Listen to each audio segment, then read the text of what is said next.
Hey everyone, what's up? It's Ventus, and this is going to be my year start video, New Year video for Don't Starve. So every year I do one of these commentary videos. I did like a Reign of Giants one 2 years ago, 3 years ago, I don't remember. Shipwrecked, I think was last year. This year I'm also gonna do something like that, but it's gonna be a little bit different than the previous 2 years. It's not just gonna be me running through the entire first season. It's kind of gonna be like that, but we're gonna change it up a bit. Before I begin, check out the description below. I'm gonna put timestamps in there. I'm gonna be talking a lot about several topics. So if you just want to skip to something that you're interested in, click a timestamp and go there instead. Otherwise, just listen to me ramble for the next couple hours or something. Hopefully not a couple hours, because that's a very long time, and my throat can't take this. I should also mention that the video that you'll be seeing, the one I'm going to be doing a commentary on, it's the first time I played it in a really long time. And at first I was like, okay, maybe I'll just do a couple practice runs to get back into it. But I was thinking, if this is going to be a video that you learn from, you have to have mistakes in the video. So there's actually quite a lot of mistakes and several approaches that I'll be talking about as we go through it, adding a little bit of nuance to it. So you don't have to do everything that I suggest you don't do what I do in the video, because lots of mistakes, but the ideal point is beyond that, and I'll be making commentary on that when the time comes. In the timestamps below, of course, if you want to skip it. Skip the intro. So this is going to be, you can probably see already from the description, it's the Cave Rush start. Now, okay, let me give you some background on just this entire thing, as well as the Cave Rush and anything related to it that I can think of at the moment. So first of all, this is something that people always get confused about. I don't know why. It's very clear that the tutorial videos on this channel are for Reign of Giants. So you have people commenting, it's like, oh, this doesn't work. This is, I'm playing Don't Starve Together and this information's incorrect. Well, of course it's incorrect. If you play the multiplayer expansion of a single player expansion, there's going to be differences, right? Doesn't make any sense. But throughout the entire channel, if it says ROG, then it means Reign of Giants. Reign of Giants, if you're not familiar with it, like I know there's a lot of new people, new players, who, they didn't play Don't Starve before it went multiplayer, before Don't Starve Together came out. And Don't Starve's popularity has grown a lot since then, so it's really cool. But you need to understand what these abbreviations mean if you really want to get what Don't Starve is. So it started off vanilla. Vanilla is just what people call the base game for basically every game in the world. Vanilla had 2 seasons. It had summer and winter, which is equivalent to autumn and winter in Reign of Giants. Reign of Giants added 2 more seasons, real summer and spring. And this is the current system that's in Don't Starve Together, and to some extent in Shipwrecked as well. I'm not sure about Hamlet. We'll see later this year once Hamlet comes out, and I'll do a blind playthrough of that. Should be interesting, because pigs are funny. So yeah, ROG began what is essentially perceived as what Don't Starve is nowadays. So this was the first expansion, the first big expansion that wasn't just a patch, and it added so much new content and changed the basics of the game. The fundamentals of the game changed. So the reason why I do Don't Starve tutorial videos for Reign of Giants is because, well, first of all, Reign of Giants was the newest expansion when I started doing it, and I'm continuing to do them because this offers you a chance to look at the fundamentals of the game. Now, not everything will apply. Different patches, different updates, especially for different expansions like Shipwrecked and Don't Starve Together, it's going to change what the game is like. Sometimes, like, a lot gets changed, including stats and even, day cycles and everything like that. But the fundamentals of the game will remain the same. So ROG is really good for building up your fundamentals, just learning about the basics of the game and then using those basics to apply them to further expansions and more advanced play, and just improve yourself as a player. Take your mistakes, learn from your mistakes. It's all a learning experience. I always say that for like everything, and it's especially the case in this game, because even though there is RNG in this game, the RNG in this game, like 99% of it, can be controlled. So yeah, this is the cave rush video. It's basically, instead of, I want to put a visual guide up here, and hopefully you can see it. Okay, my cursor's here. Okay. This is kind of, oh crap, I gotta do it here, I think, don't I? Oh, I gotta do it here, okay. Oh, I can draw on it too. Oh yeah, I can draw on this. Okay, so I can draw on this. This is in Paint, because I'm a great artist, and great artists use Paint. Alright, so this is Don't Starve, Reign of Giants, the day count. I know in Don't Starve Together it changes a bit. So this is the first season. Autumn or spring start, the first 21 days. Winter, summer start after 21. First 20 days for this, and then 21 onwards. So we're only going to look at the first season and a little bit after, but not in the video. The video won't have all that once I get to it. Start off with just taking a look at what this is. So at the very beginning of the game, day 1, generally speaking, between day 1 to 6, this is when you start exploring the world. And you want to have the edges of your world fully explored by around this time. So day 6 to 10 or so. For more experienced players, you can get it done around here. That blob there. But if you're a newer player, maybe it'll take you until here. That's okay though. As you get better at the game, you'll get faster and understand what you need to do. So if you're doing an autumn start, I mean, if you're a newer player, you can just set it to autumn, but if you just play on default settings, you get automatically placed in one of these seasons, 50-50. But if you're a newer player, definitely go for the autumn start because it's much easier. But there are some caveats to the spring start and reasons why you want to do the spring start instead of the autumn start. But there really aren't that many reasons. Spring start is pretty hellish. So what I like to do is I like to separate the seasons. Let's get rid of all these ink blotches. I separate the seasons and the entire survival experience into different phases. So I always say stuff like early game, mid game, late game. It's because I play League. Just go with that. But normally, early game for me is like day 1 to 72. Oh.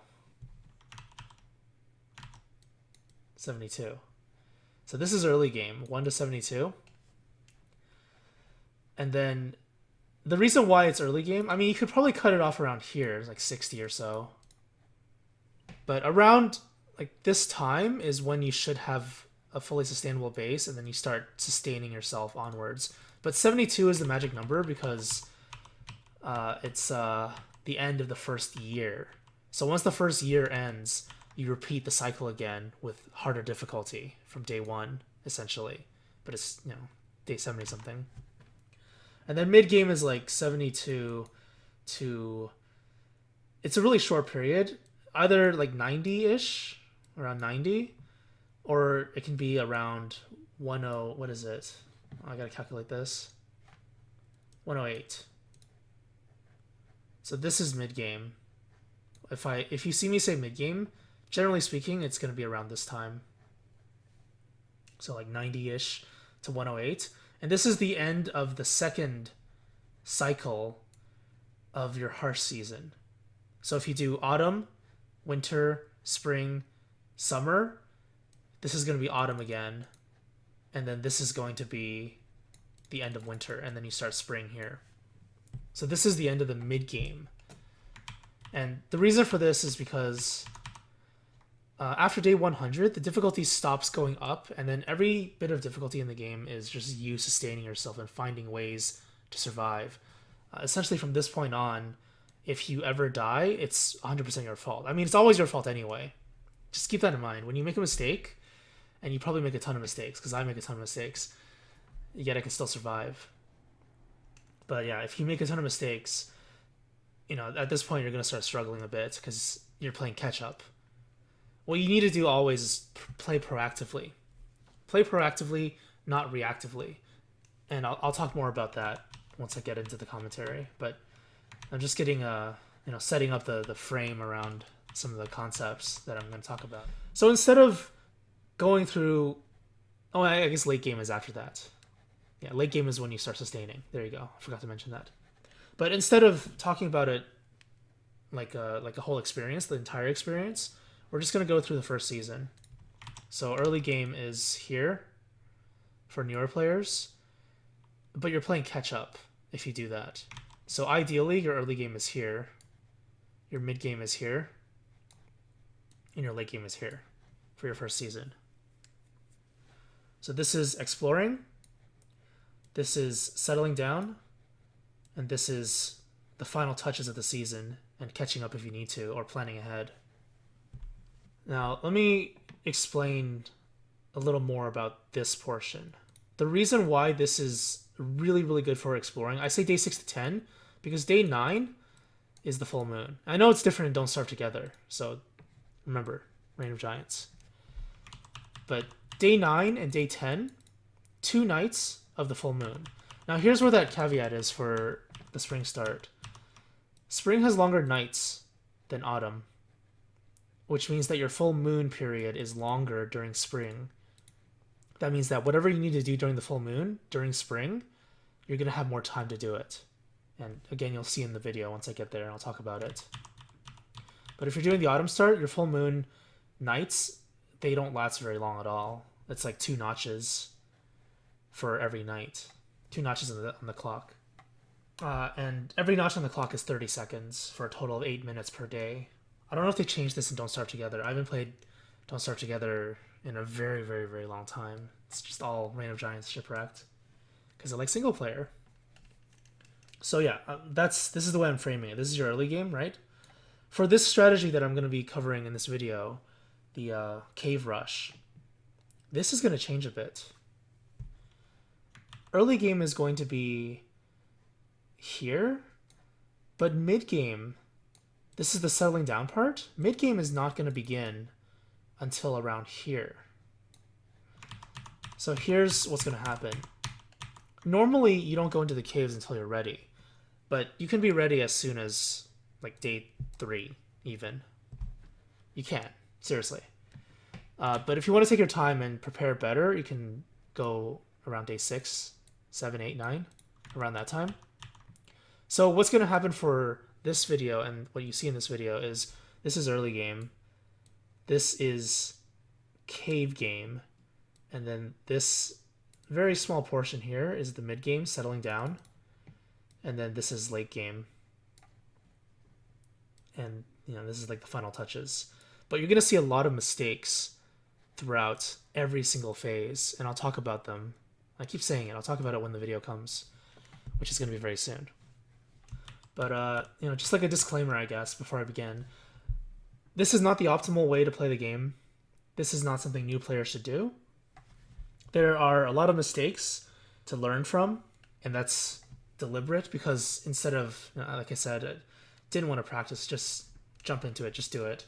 I play Don't Starve like 2 times a year for like 1 season. That's it. 1 season every session, maybe 2 seasons. So, yeah, you can see the rust. But I'm not making excuses. I'm just trying to say that just be careful when you're actually playing the game, right? Because you don't want to make the mistakes as well. Throughout this entire video, if you have any questions or comments about something, I would probably recommend just write it down somewhere and don't post it yet. And if you do watch through the entire thing and your question hasn't been answered yet, then go ahead and feel free to post it and I'll try to answer it. The more detailed the question, the better. The more specific, the better. But yeah, basically the purpose of this video is to help you out. New player, not new player. You just want to bounce ideas. Doesn't really matter. It's just the New Year video. Happy New Year, by the way. 2018, right? Brand new year. So yeah, let's get started then. Take a look at the autumn start, Reign of Giants, cave rush. Boom, boom, boom, boom. And we'll do the commentary. All right, so this is the beginning of the video. Going to do the commentary, the cave rush. You'll see what it's all about if you don't know already. Sound is going to be off because I was blasting music during this entire playthrough, except for a short session. Oh, I should also clarify, the cave rush strategy has multiple variations. This is the least efficient one, I think, but there are certain trade-offs to every strategy. And like I said, once I get to certain points, I'll make a comment about it.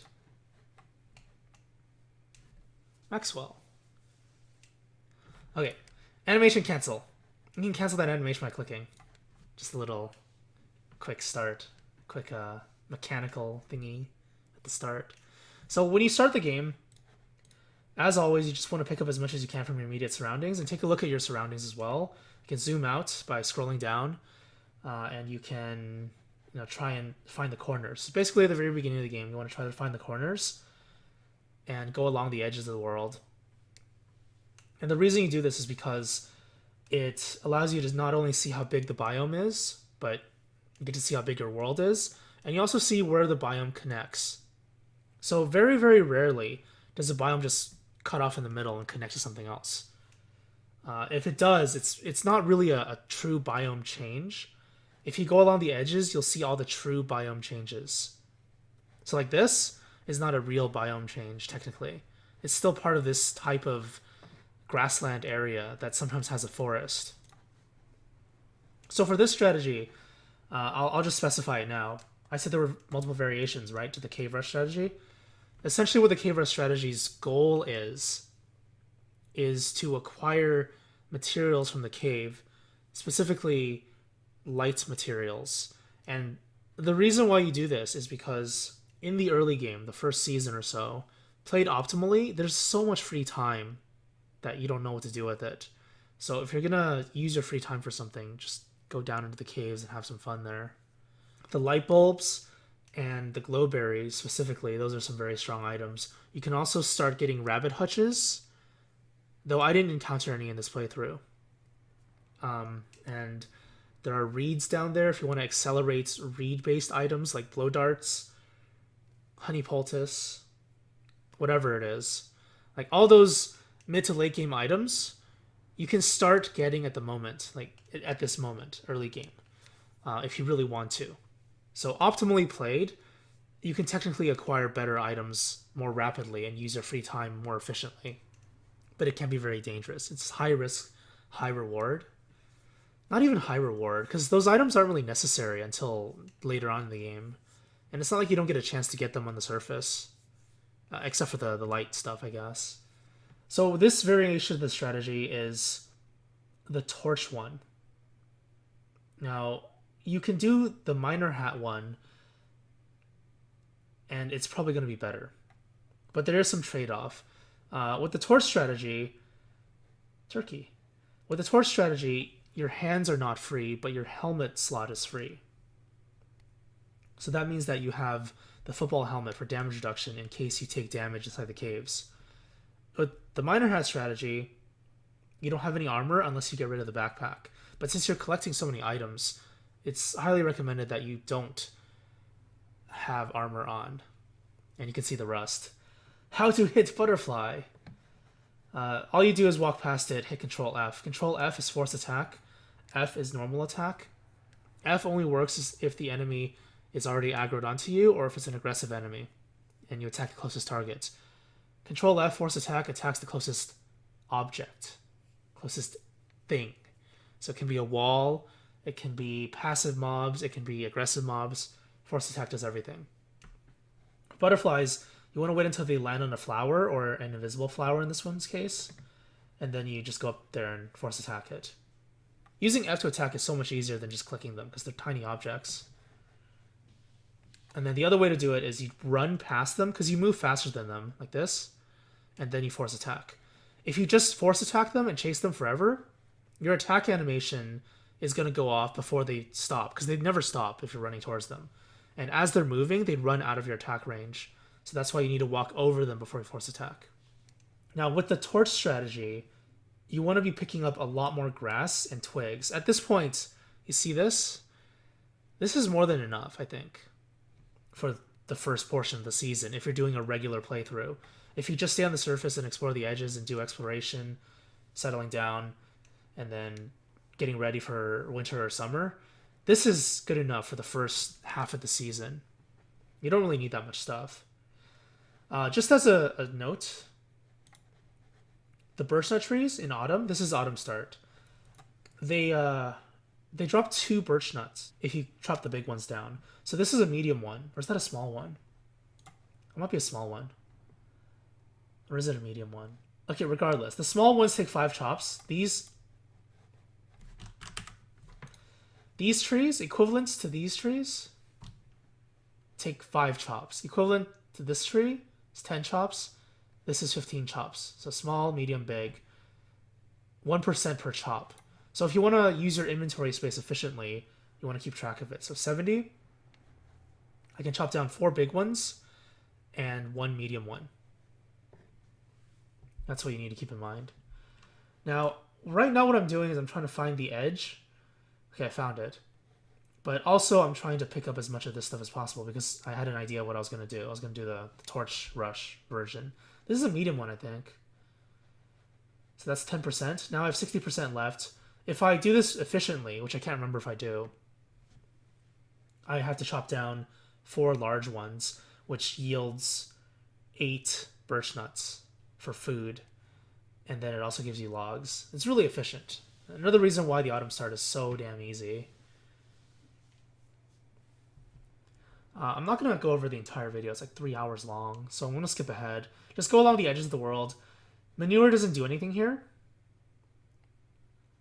But I think I kill a beefalo, don't I? Okay, I'll explain the kiting mechanics then. Attack the beefalo.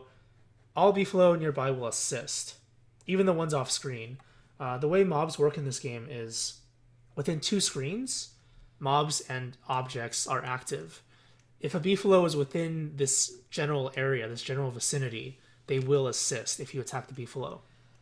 Now, the way mobbing works and drawing aggro is as long as the beefalo attacks you, like this, he attacked, right? But he didn't hit me.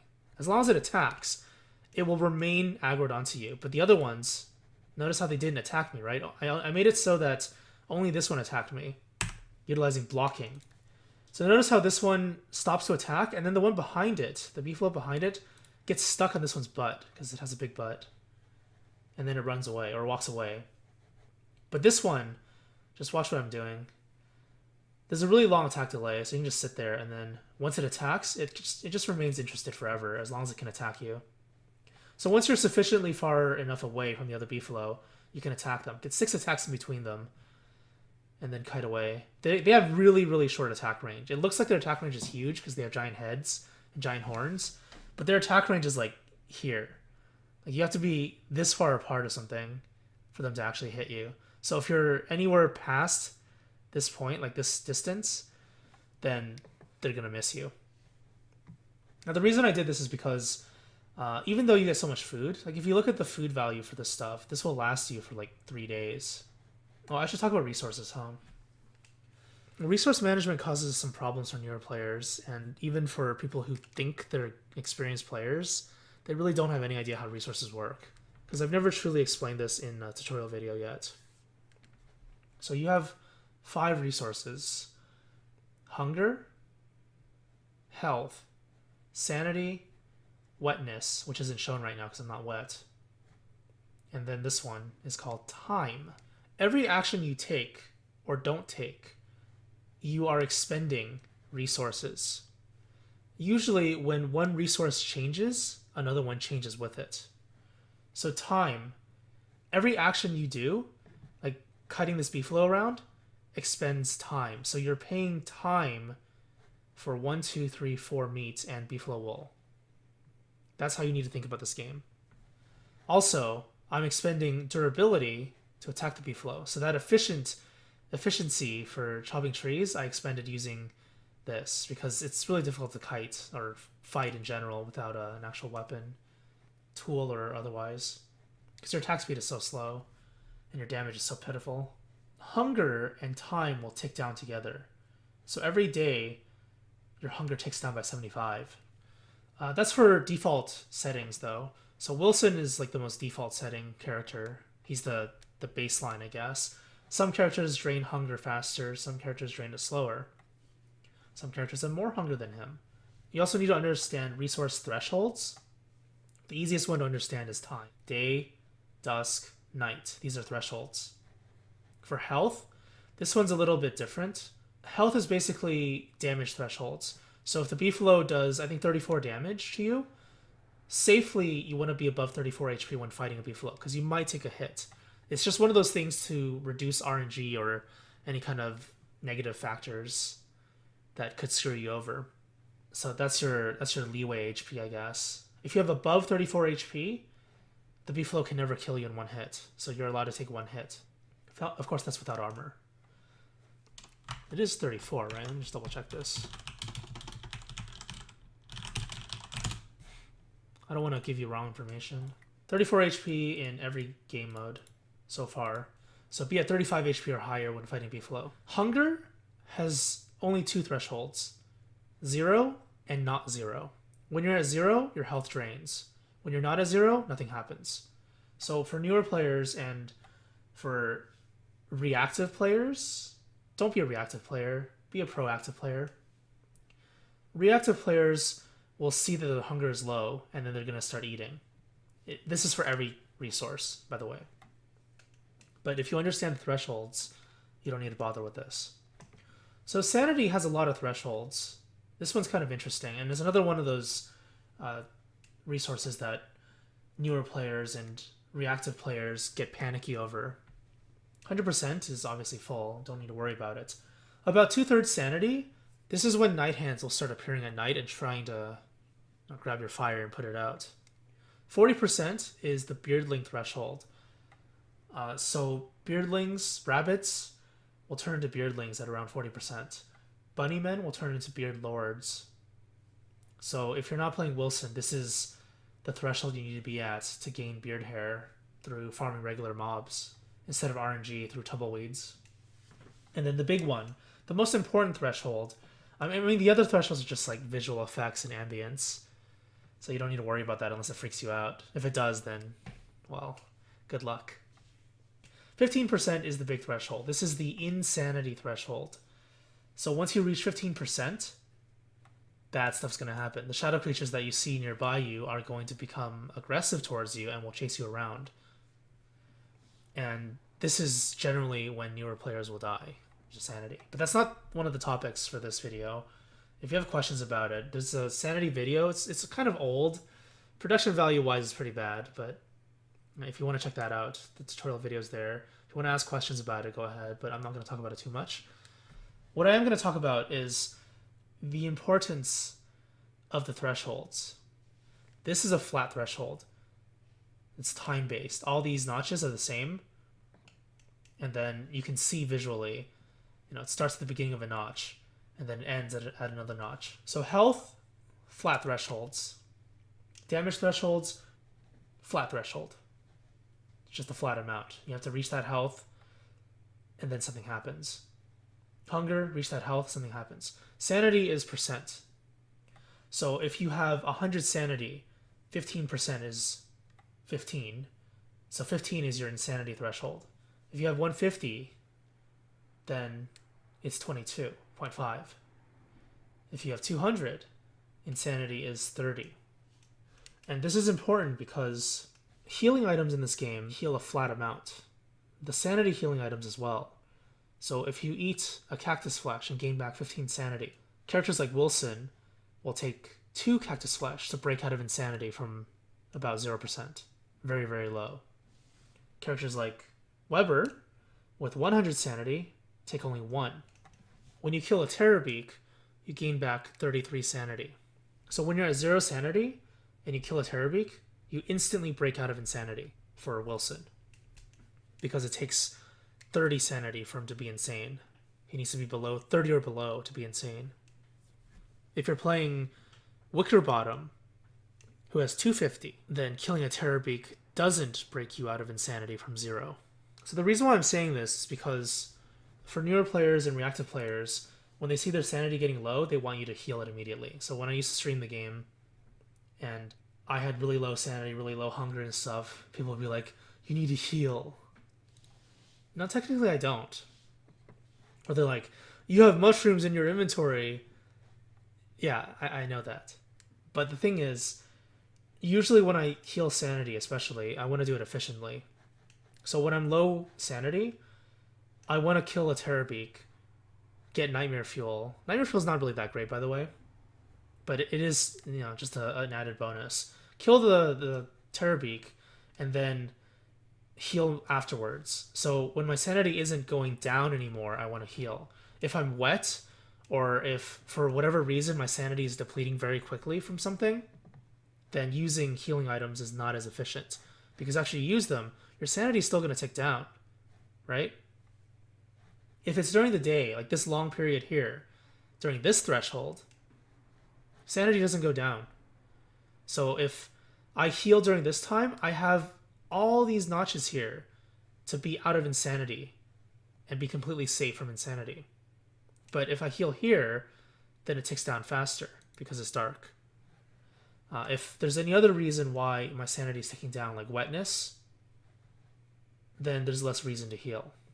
The thing about shadow creatures is that they're not very dangerous if you know how to deal with them. You can easily kite them, or you can just avoid them. So play proactively, plan ahead, and don't worry too much about this stat, because there are many ways to heal it. This is the stat that you should worry about, but only if you're like 1 hit from dying or 2 hits from dying, there's 2 enemies around you. That's basically what it is. If there are 2 enemies around you, you want to have more HP, then both of their hits will damage you. If there's 1, same thing, but with 1. If you have 0 hunger, 0 sanity, you don't die. Your health depletes if you have 0 hunger, but you don't die immediately. Health is the only one that kills you if you're at 0. You can be at 0 sanity and 0 hunger for as long as you want, as long as you can maintain your health. As in not take damage or heal it off. That was a long segue, but I felt like I needed to talk about it. Because so many people misunderstand how the game works. And they make assumptions about how the game works based on their own experiences. And they don't believe anything else. So that's the problem. Alright. The first couple of days is pretty basic. It's still just gathering resources. I'm going to skip ahead because this is not interesting. I'm going to skip ahead to this part. But before that, let's take a look at my resources. On the first day, I've gathered all these resources. You can ignore these because this is Beefalo stuff. If you're not comfortable fighting Beefalo, don't do this. Notice how there isn't much rock type resources because you don't need them at the moment. And even though I did pass by rocks like this, and in the other areas I think there were rocks as well, just don't bother with them. You don't need it at the moment. And now we're reaching nighttime. So at nighttime, what newer players do is they drop a fire. But dropping a fire is a waste of time because, we're going to talk about it again, talk about the resource thing. I'm going to pay sanity for time by flickering. Now this is, if you play the game without sound on, this is really dangerous. And I got spooked quite a few times, almost dying.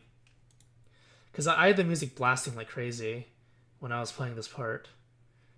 So basically what happens at nighttime, if you're not familiar with it, is that Charlie attacks you, the night monster. And there's a kind of random period of time before she attacks you, but you can hear her before she attacks you when she kind of snarls at you. And you take a ton of damage to both health and sanity if she does attack you. But the moment any kind of light appears, or around you, I should say, as long as you're inside of a light source, then Charlie's timer will reset. So what flickering does, just like the name suggests, you're flickering your light on and off. And I'm doing slow flickering because this is me playing the game after a very long period of time. But you can just, like that, double tap, and then it's fine. Charlie won't attack you anymore. And what you want to do at nighttime is you want to always check your map. The reason for this is because the torch's light is like this. But the thing is, your character still views the world the same way technically. The sight radius on the map is still the same as if there was if the sun was up. So this allows you to see your surroundings. You can react to anything that you see here, different biomes, different resources, the edges, making sure that you don't walk into the edge, into the corner, especially when there are monsters around you. and I'm still gathering resources. You can gather resources with the light off. You just press spacebar. You can also fight by pressing F or Control F when the lights are off. And when Charlie's about to attack, your character will say, like, what was that? Yeah, like that. And that's like the visual indicator that Charlie's going to attack soon. And by soon, I mean like within a second or so. Her attack intervals are very, very fast. So you need to react fast. But the attack delay is kind of slow. It's variable. It's within like 2 to 4 seconds or so. But you have like 1 second to react. So yeah, look at my sanity getting depleted like crazy. This is the maximum sanity drop at nighttime. Nighttime plus 0 light, your sanity goes down like crazy. But I'm saving time because I'm still moving instead of just sitting there doing nothing. Now the other alternative, I don't know if I do it in this video, I think I do, is to drop a fire near resources you can farm. So you can drop a fire here, and then you can farm the rocks, the rock, and the trees. That's another efficient use of time, because you're going to farm the resources anyway, right? Might as well do it when you have nothing else to do. Now look at the resources I have in my inventory right now. The pedal is useless. This stuff is technically useless too, because I don't have a fire for these. I don't have a science machine to make stuff. The rocks will begin to be useful very soon. Now, let's go back to the strategy for the cave rush. You may not know this, but when you go into caves, you need to pickaxe a sinkhole. And the sinkhole is located in the same biome basically every time. This is the mosaic biome. The mosaic biome is one of the biomes that you'll find the sinkhole in. The other one is the swamp biome, the marsh biome. And the last one is the deciduous tree biome inside the pig village. These are the guaranteed locations, if I recall correctly. I think it's always guaranteed then. Maybe. Don't quote me on this. Check the wiki if you want to be 100% sure. But from my experience, those 3 areas are where you'll always find the sinkholes. And because this is the cave rush strategy, I'm going to spend time in this biome. It's very important that I do. Now, your world generally has 3 sinkholes in it, but I've seen worlds in the past with 2. I'm not sure if that's like a previous patch or not. So now that I'm here, I'm going to be using the pickaxe to farm rocks. And because this is the autumn start, there's no reason for me to farm these rocks, the smooth ones, because this is how you get niter.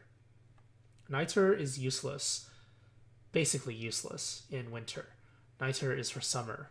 So autumn start, winter, gold. If you do the spring start, you got to mine both. Spring's more difficult.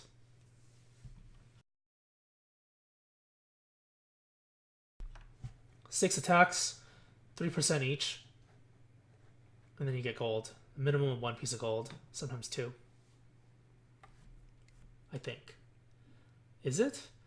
I'm confused because of Shipwrecked. Shipwrecked really kind of ruined the formula. The magma piles in Shipwrecked, unless they changed it in a recent patch, they yield 0 to 4, I believe, gold. Which is really stupid, because if you're going to do it, you should gain at least 1. It's just better game design that way, so people don't waste their time. That's the RNG factor.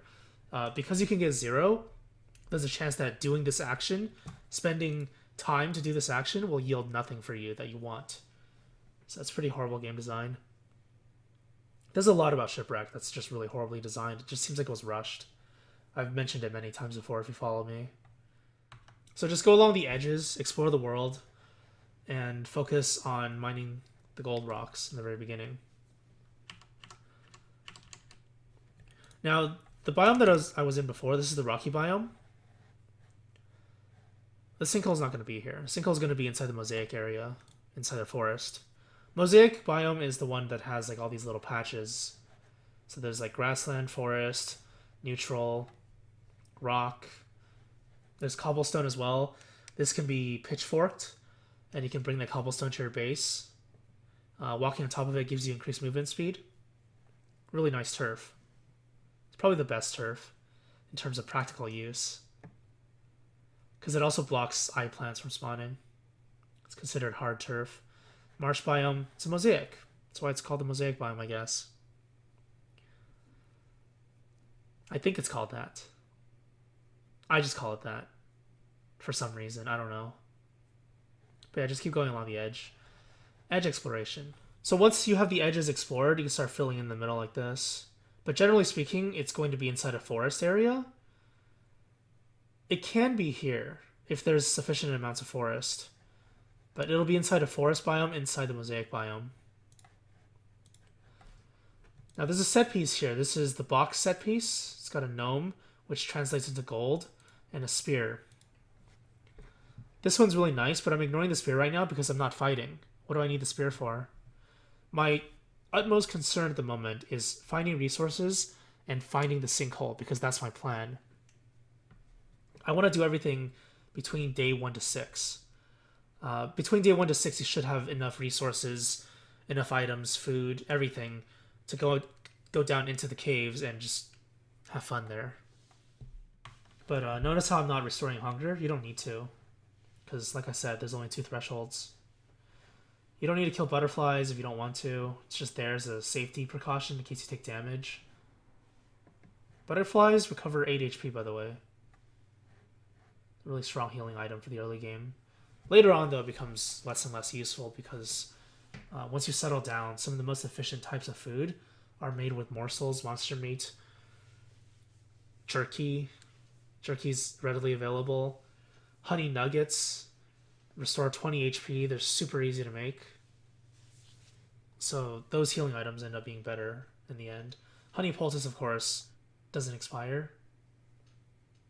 At this point, the reason why I haven't stopped yet, I haven't started doing like science machine stuff yet, is because I want to find the sinkhole really badly, and I also want to find a place where I can settle down properly.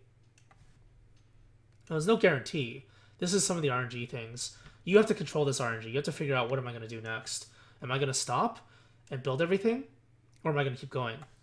Now, the downside to stopping early is that your research becomes inefficient.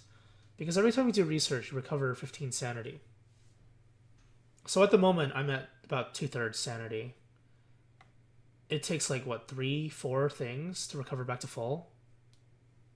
Not very efficient, because you're going to be researching more than 3 or 4 things. But you can do it if you want. If you really want to stop and avoid monsters, by the way, avoid mobs. Especially for newer players who aren't familiar with the game, if you see something suspicious, just avoid it. Unless you want to try and see what it is. So it's always a good idea to, experiment with things and do research. Not like in-game research, but player research, learning about things. But if you just want to survive, don't do it. So this is a touchstone. This is a really nice spot to put down some items and make a little mini base. Some people, again, back when I used to stream the game, whenever I find set pieces like a touchstone or some kind of pre-made item, I think even nowadays, people make comments about that in the comments for the videos, tutorial videos and such. Like, oh my god, so lucky! Oh, what a nice find. The thing is, I basically never use set pieces. You don't need to use the set pieces, but they're just there in case you find them. And if you explore the edges and then fill in the middle, then you're fine. Like, you're gonna find everything really easily.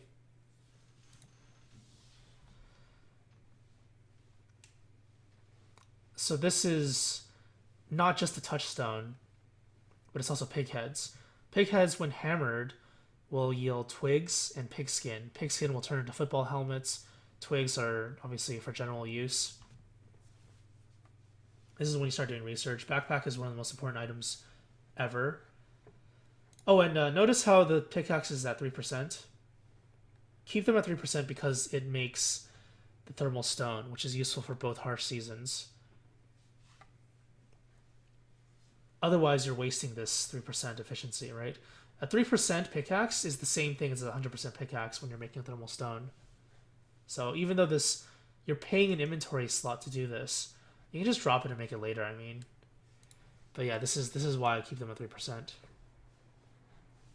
Hammer. In vanilla, hammer required research. In ROG and onwards, it doesn't. So just hammer down the pig skin, or pig heads, and then you get pig skin. I misclick a lot. It's kind of funny. Hammer them down, pigskin, twigs, football helmet, and a bunch of other nice items. Hand bat, umbrella if you really want to make it. You can make the pig backpack.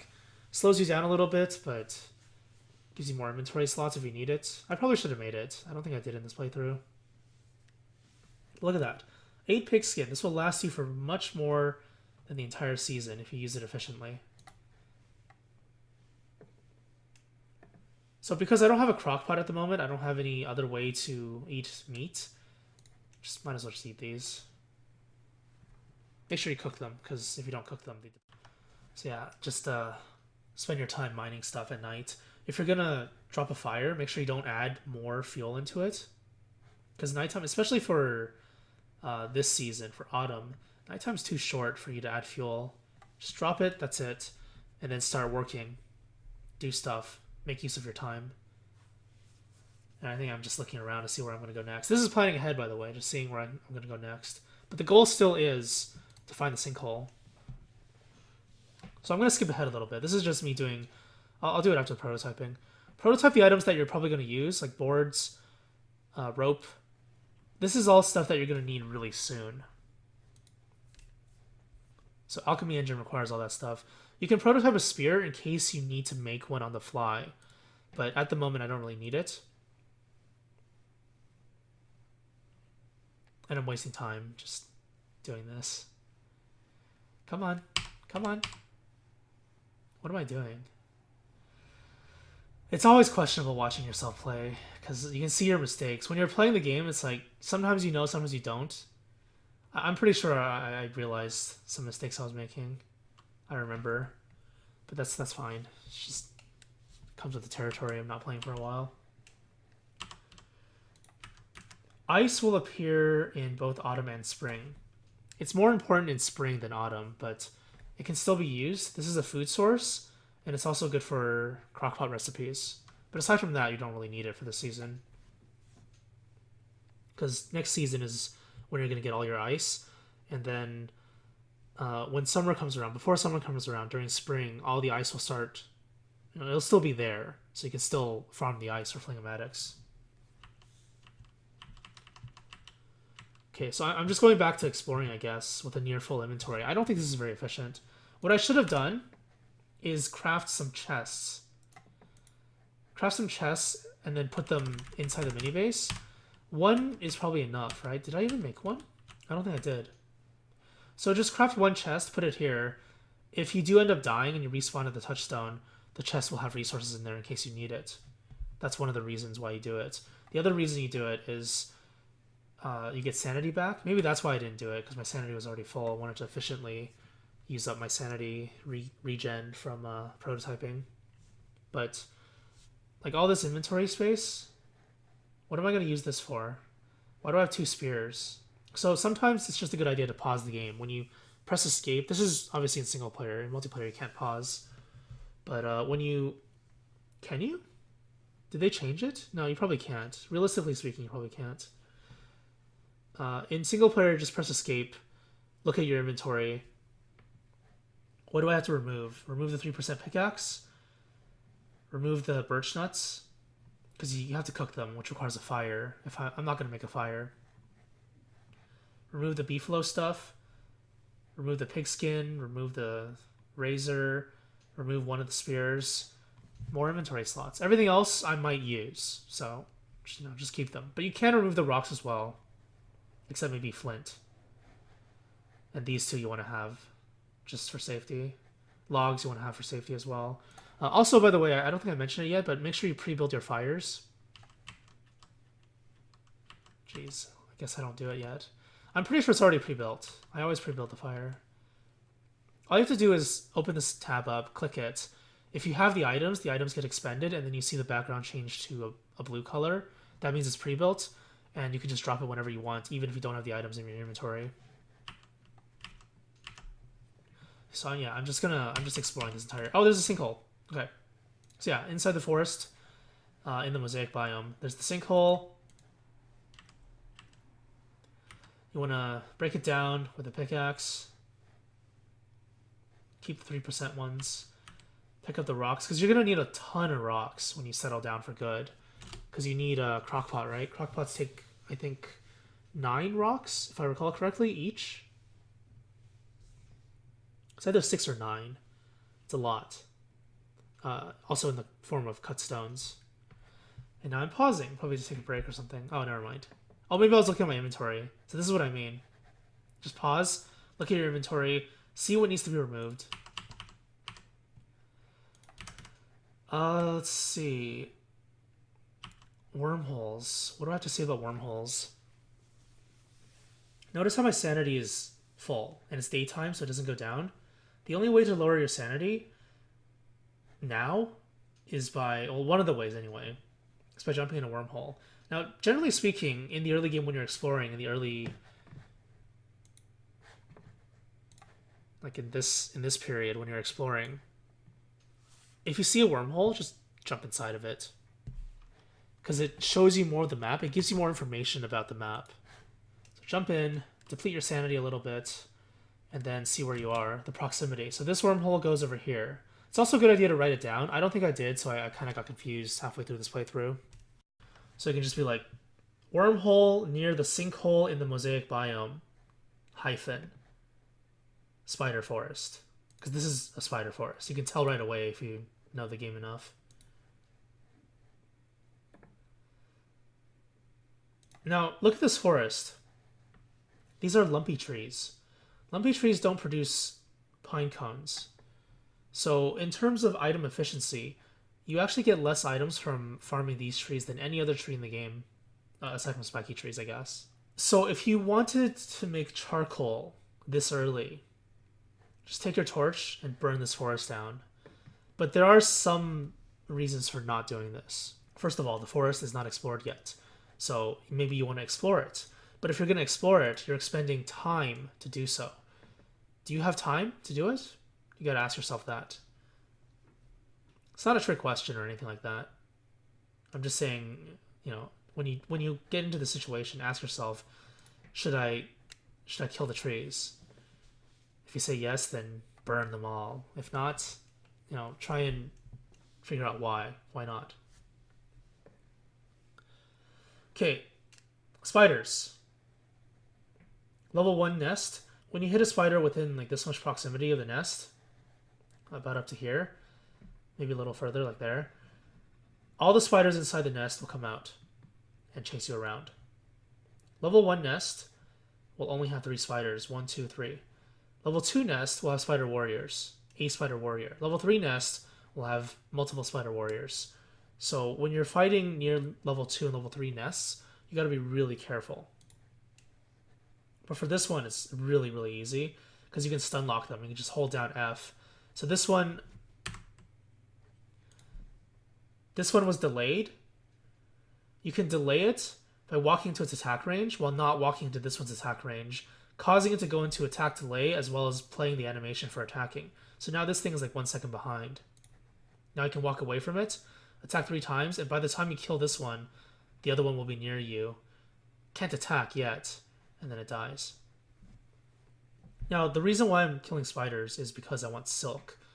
Part of the early game rush, especially the miner hat version, you need silk because the miner hat requires silk to make indirectly. It's silk into fireflies into miner hat.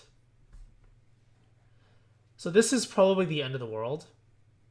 Normally when you see a rocky biomes generally are not located anywhere but the edge of the world. You rarely see rocky biomes connected. Rarely or basically never, I think. You never see it like... let me just bring up the map, or let me wait until it brings up the map. Okay, there, pre-built stuff. Pre-built both fires, because I have a lot of rocks on me. You can also free up inventory space like this. So, you're never... Oh, I didn't pause. Damn it. Stupid. Eating ice. Fun. Eating ice also lowers your body temperature. Okay. So, you're never going to see, like, forest, rock, forest. I really don't think you do you? You can see, like... forest, rock connected to something, and then forest, but the rock will always be along the edge at some point. You can see forest, desert, forest, but I don't think you can see forest, rocky, forest. It's always something rocky, from my experience and my memory. I hope I'm correct about this. I'm almost certain about this. Rocky biomes are just on the edge. So this is the edge of the world. This much information, you may not know it right away, but it's important information. It tells you, oh, okay, so I don't have anywhere else to go here. This is the boundary of the world. This is technically, like, this is, you know, the part that I was in right now before, that was the end. And then this is another end. What I mean is, like, there's no, it cuts off here and then it continues that way. That never happens. But, like, this kind of connection can happen. So the desert biome is one of the most ridiculously OP biomes. Oh, okay, it's not really a desert biome. Really OP biome. Because, okay, I guess I'll talk about it when I actually get to the real one. But now pay attention. I think I'm going to drop a fire for this one. Because I need logs? Yeah, that's why. That's the reasoning for it. Because it's not really nice to farm trees at nighttime. Because you need to chop like 2-3 times and then turn on your fire, chop 2-3 times. It's just really tedious. Don't do it. But another reason is because I see a spider nearby. After dusk, spiders will come out of their nest and start roaming. If you hit one of them, there's a chance that you're going to aggro a whole bunch of spiders. Spiders are normally located inside the forest biome, but there are some biomes that are like rocky biomes. Not this, but like the previous one, where it's just flooded with spiders. So just keep that in mind. Be really careful around those kinds of biomes. And you want to put your fire... This is probably not a good idea, because I don't know where the spiders are, and they're just going to all rush at me. What if there's like a billion nests everywhere? What if there's a set piece? The Spider Queen set piece with a circle of spider nests. Tier 3 spider nests. And then I hit the spider. Not a good idea. The placement of this fire is also a little bit questionable because you probably want to place it closer to this area so you can see more of the trees. Now what's happening is I'm paying extra sanity that I don't need to pay. And going back and forth here to hit the tree that I could see, maybe because it's a tier 3 tree, it's also a little bit inefficient because I went back and forth instead of here to there and then to this area. So now it's like here to there to there. It's pretty bad. Oh, I'm assuming I heard something like a spider or some kind of noise. You can actually see into the dark by waving your mouse around like that. So if you hear something, always have sound on, by the way. If you hear something in the forest, in the darkness, you can scan it like that. I'm not sure if this works for later updates. Don't Starve Together and Shipwrecked. It may not work. I could be wrong. Oh, by the way, the mod that I use is called Geometric Placement. It's a little bit of a cheap mod. Because I noticed that in some areas, you can place it without actually seeing anything. But generally speaking, you need to actually have visibility before you can properly place an item. But the reason why I use it, the primary reason why I use it is because base building.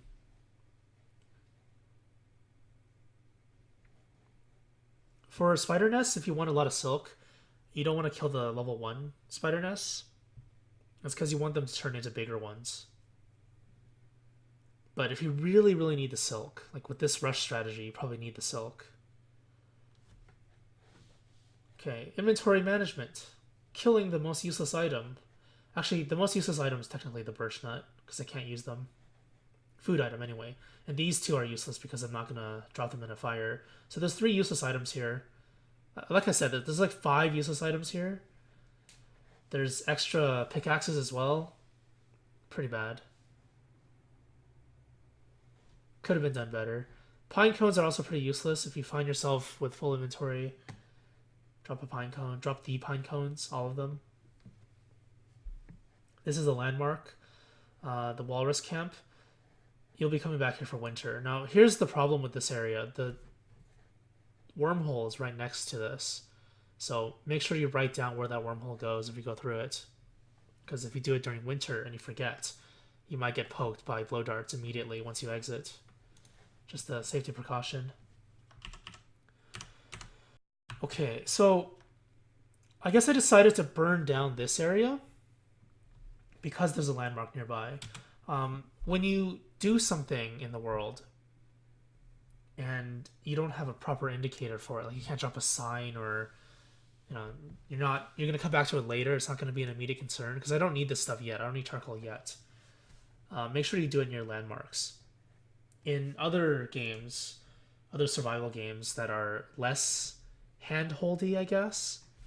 I mean, there aren't that many, but I played one recently called The Long Dark. Did it for the Christmas stream. That game doesn't really hold your hand at all, and you just don't know where you're going. It's just snow, wilderness. Everything looks the same, more or less. But you need to, keep an eye out for things, especially landmarks. In Don't Starve, it's like that too. Always use landmarks.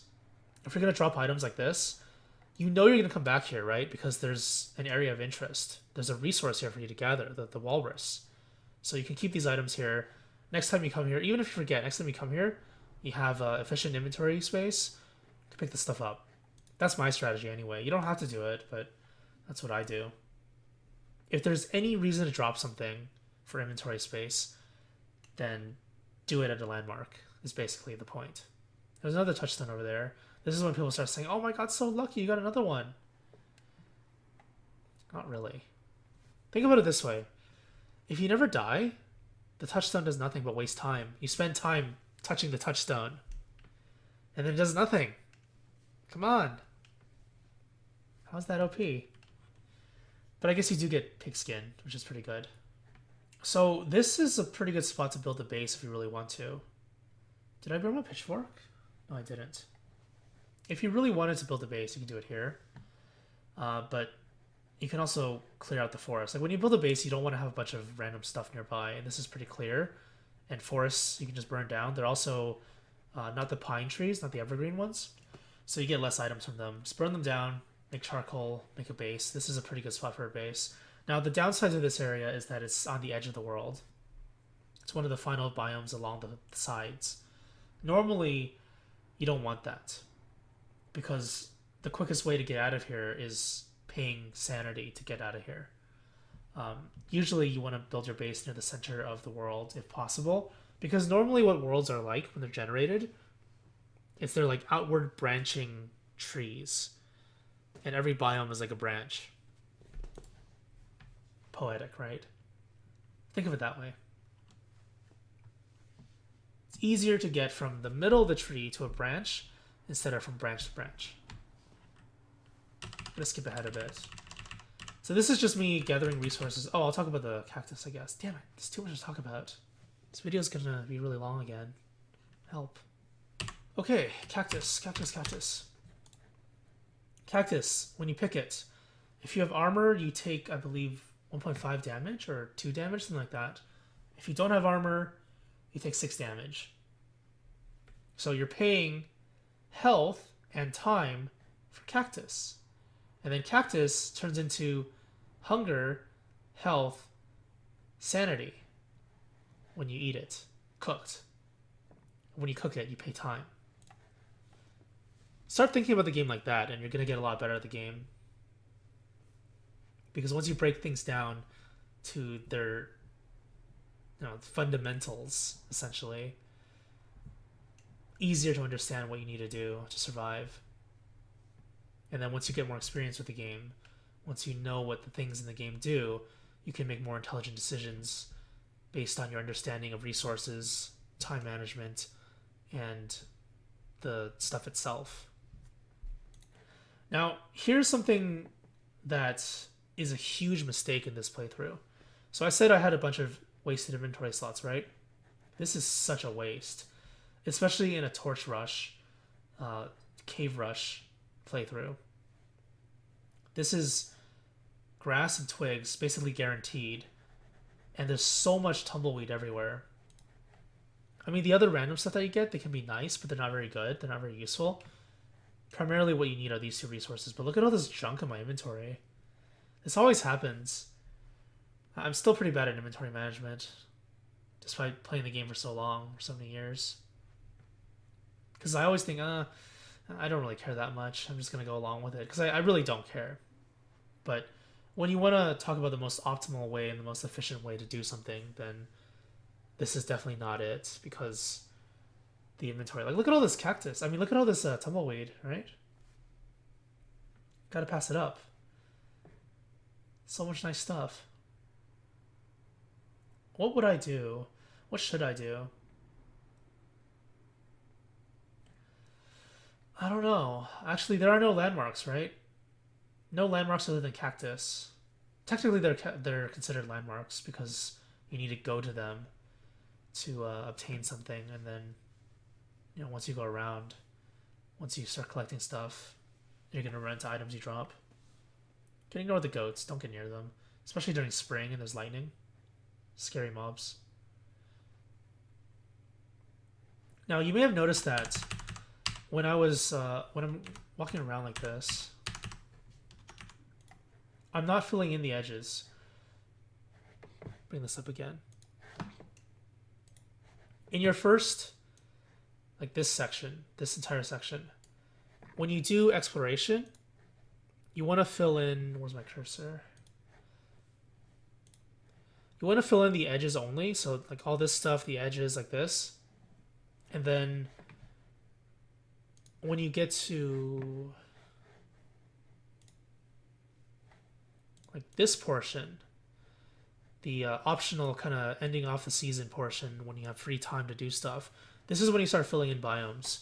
So areas of interest are the most important biomes. If you're doing autumn start like this, the grassland biome might be an area of interest, because the grassland biome is generally where you're going to find McTusk, the walrus camp.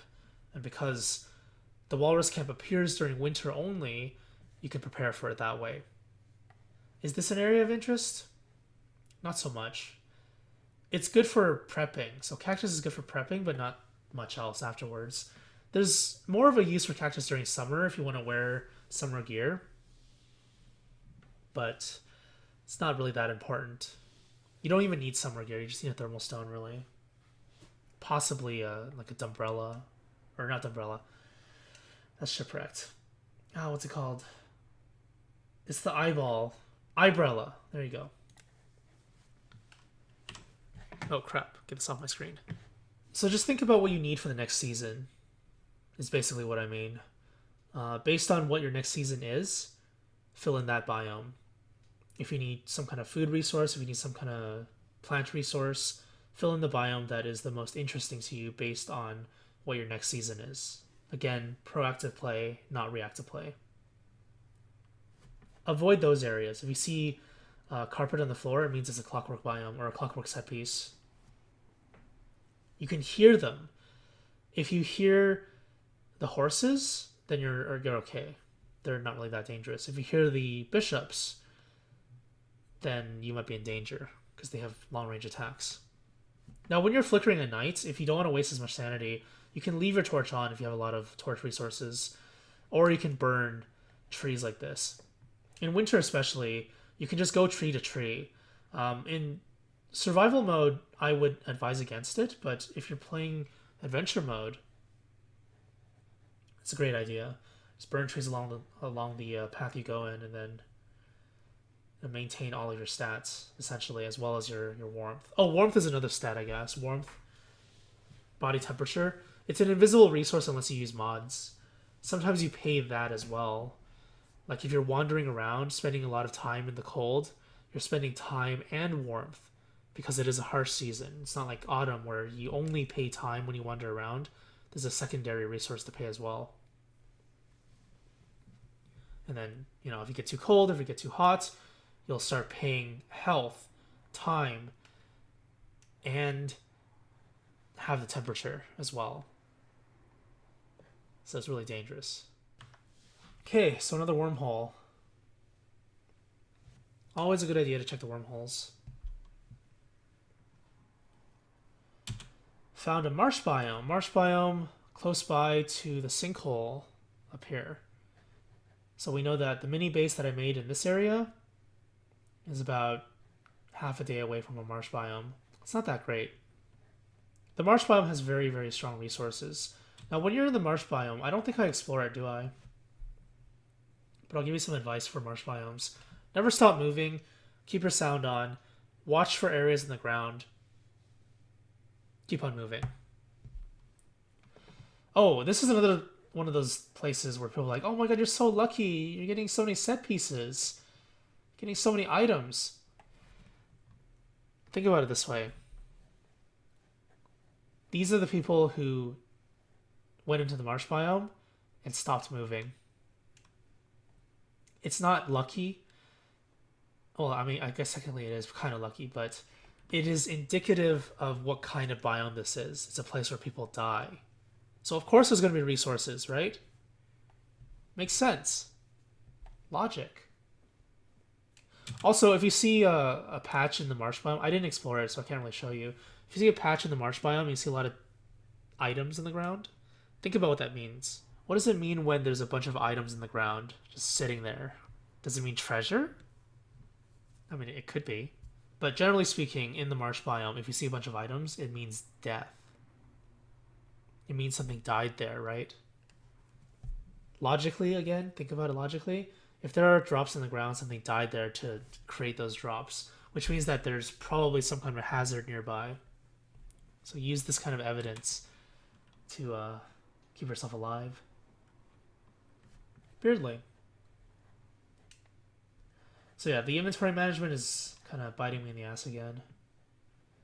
To carry around the blocks. I'm gonna skip ahead. So we're reaching that territory, right? This territory. This is the mid-game portion, right? Gonna go spelunking soon. But I think I did it really inefficiently. So if you look at the items at the moment, I'm not really that ready. Now, if I did play this more efficiently, the silk here would turn into a net. The net will turn into fireflies, and the fireflies will turn into a miner hat. And then it would be the miner hat variation of the strategy.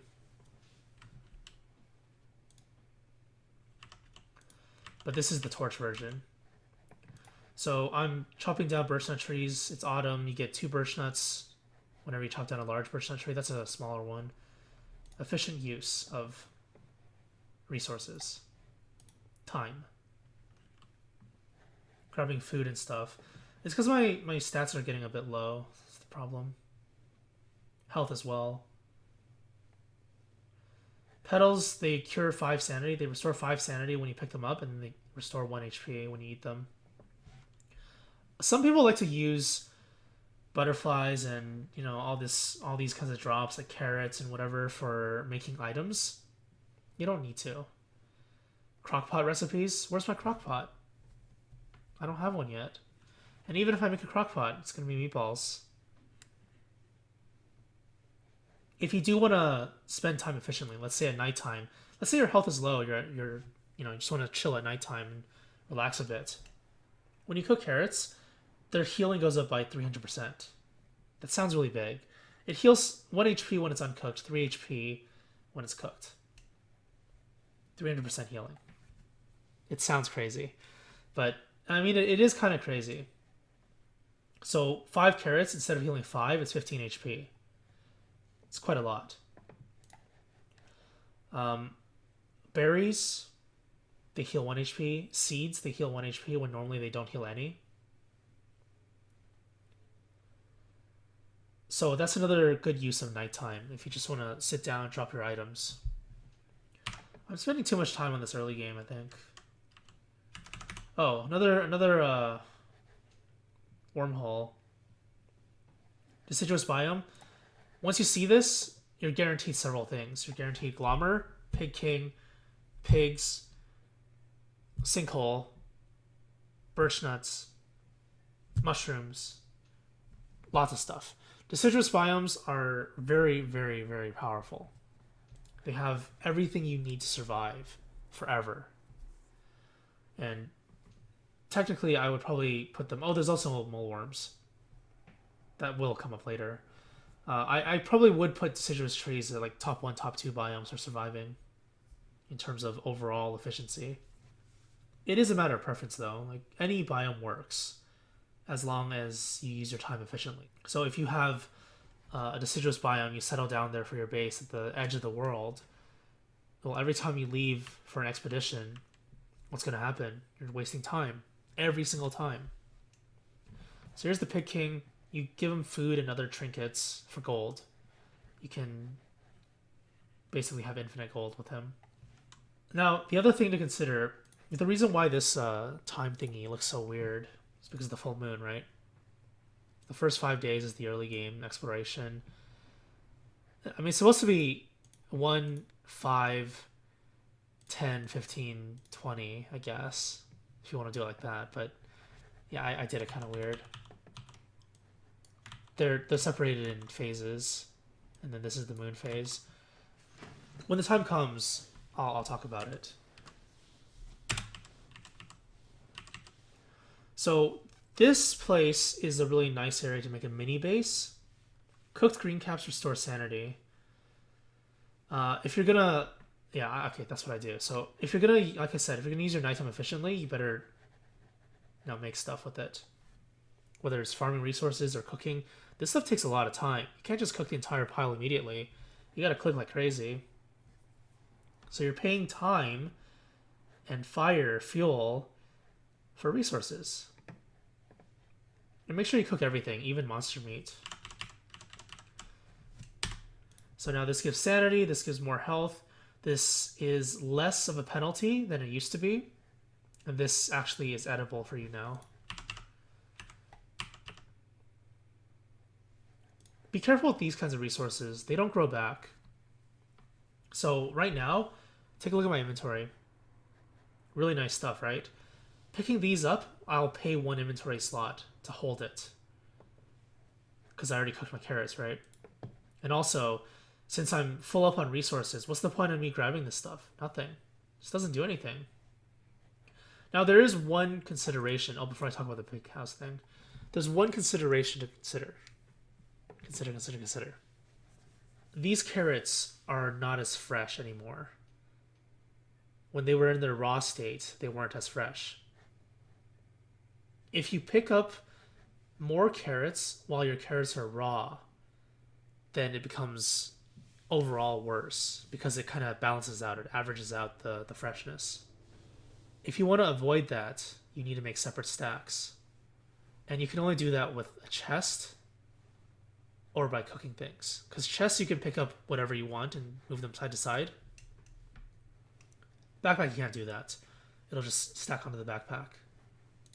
So cooking it will change that. Now, the reason why the hammer is one of the most powerful items in the game is because you can gain advanced resources like this, boards, cut stone and stuff, by using the hammer. We already got a ton of pigskin and twigs. Now we're going to knock down some pig houses. And there's a reason for this as well. This is not just gaining advanced resources and upsetting the pigs. It's also getting ready for the full moon, which is also this thing. Ah, I'm not going to grab that. Waste of inventory slot. Don't need it. Don't need the pan flute. Only grab what you need. Only use what you need. Somebody tell me that. My recorded past. So yeah, back to the pig house full moon thing. Pigs turn into werepigs during the full moon. And when they're werepigs, they drop more items. But they become aggressive mobs. They're not very difficult to kill, though. They're pretty simple to kill. And they drop a lot of really nice stuff. 2 meat and 1 pig skin. And if you kill the pig houses, the pigs will start roaming around at that time. And they will always turn into werepigs at that time. Otherwise, there's a chance that the pigs just stay indoors and they won't transform. So this guarantees that you get werepigs roaming around. Planning ahead. This is just basic exploration. Usually the sinkhole is located really close to the Pig King. So yeah, just destroy their homes, and then there's the sinkhole. So I have a choice, go into this one or the other one. It's already day 6. I have everything I need. I have all these extra resources for me to make torches with and use the torch rush strategy. Too much stuff. Too much random garbage. It's becoming inefficient, like highly inefficient. You could do this at like day 3, 4 pretty easily. But, I decided to take more time. Inefficient time use. Could be better. So if you really want to do this efficiently, if you really want to do it quickly, try to do it quicker than what I did in this video. And here's the pig running around because he has no home left. Aw, poor pig. It's okay. He'll turn into meat soon. Yay. Alright, so I'm back at the base, the mini base. This is when I start doing research. So notice how I had, like, what, a third of my sanity left? Gonna spam research. Just look at my sanity. Spam research, spam research. Oh, sanity's full now. And look, everything that I made, all these new items, thermal stone, advanced, basic items. I guess advanced items, because, yeah. Net. Look at all this stuff. Sanity's basically full now. And I'm gonna, I think, overshoot the sanity. And all of the stuff that I made will turn into items eventually as well, which is more sanity and also stronger items for me to use normally.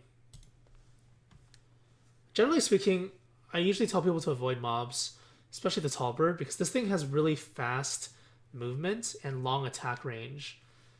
And you can only get 2 attacks in, so let it attack first. That's the general rule, by the way. Let it attack first, and then attack during the attack delay. And be really, really careful with this thing. I would just advise you to not fight them at all, because they hit you for 50 damage. Base damage. With the armor, with any kind of armor on, it's a lot better, but still a lot of damage. This is not very useful. I don't need the Koalefant. I don't know why I did that.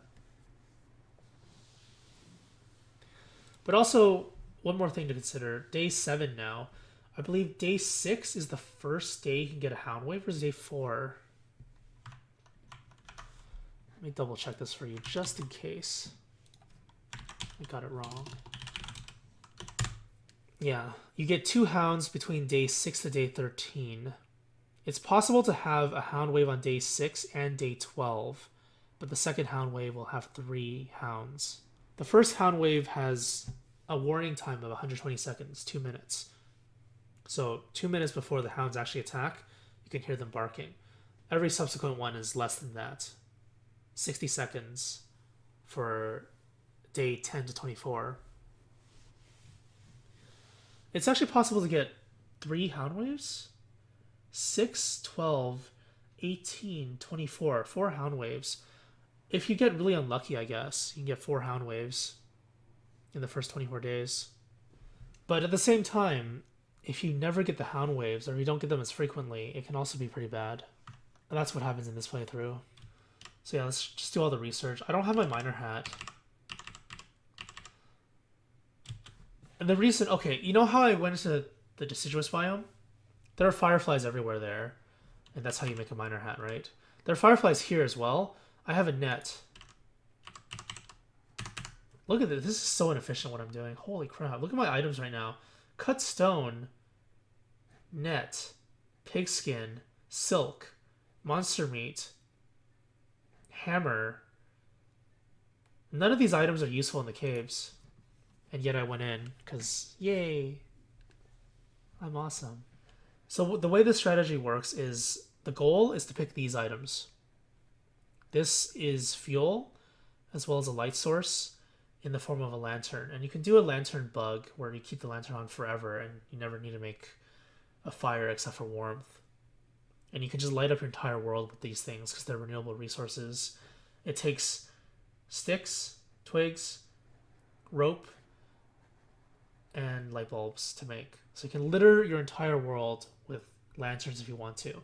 And they never fix this bug, even in the most recent patch for Shipwrecked. At least in the ROG version. And I hope they never fix it, because this bug is amazing. It shouldn't be a bug. It's gone to the point where it should just be a feature. Just having a permanent light source. Because one of the issues with this game is that it's just really bare bones survival, wilderness survival. You can't make a house. You can't make a lighting system, electrical grid. solar panels and stuff like that. Without mods, I mean. I think there are probably some mods out there. So you can't go from... I mean, that'd be really, really cool if you could do that in this game. You could go from basic, you have nothing, to building like a civilization. Which I don't know if they're going to do that for Hamlet, because that'd be kind of funny. You could have a ham civilization. It's pigs. But if they do that, it would probably renew at least some bit of interest for the game to me. Okay, so what you want to do is go along the edges as always. Same thing as the surface, and explore the edges. The biomes in the cave are a little more ambiguous. It's only like 4. It's like forest, marsh, mushroom, and guano. This is the guano turf. Oh, there's also cave, I guess. But they're not as meaningful or interesting as the surface ones. So guano, this is where bats spawn. You get poop everywhere. You get some rocks. That's basically it. You can mine these, by the way. Stalagmites? Or is it stalactite? I always get them confused. It's mite. Okay. Mite is the one on the ground. Tite is the one on the ceiling. So I'm going to skip through this. I'm just going to... What I'm doing is I have a torch out, and I'm not turning it off. And the reason I turn it off here is because I'm cycling through my weapon. So, oh, watch out for the corners. Always be careful. This is another reason to hit tab. When you're wandering around, especially in the dark or flickering, always check your map, because you can see more on the map than you can see with the torch. And this is one of the reasons. If you run into a corner and there's mobs chasing you, you're basically dead. If not dead, you're going to take heavy damage. And it would be entirely your fault, because you decided to do this spelunking strategy like an idiot, and you decided to run into the corner without checking your map. It's all your fault. Take responsibility for yourself. What I was doing, like I said, I was cycling through the handbat. A lot of weapons that are strong will one-shot these things, but once the handbat deteriorates in freshness, the damage goes down, and it takes more than one shot. The thing with the handbat... Oh, I didn't show you crafting the handbat, huh? Really good item. Infinite uses at the cost of freshness, but it's still really good. These things I can one-shot. So, is my music on?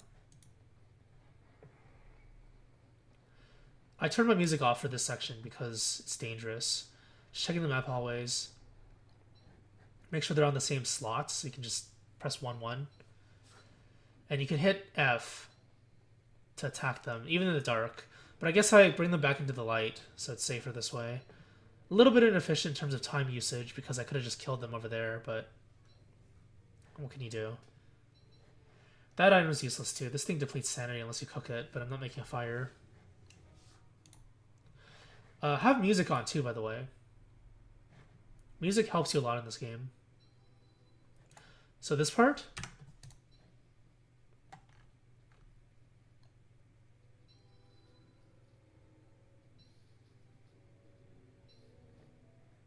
This signifies the change between daytime and dusk. So you know that dusk is about to be a thing on the surface. Now if you go back, I'm on day 7. This is day 7, daytime to dusk. So just keep a mental note in your head, because this can be significant.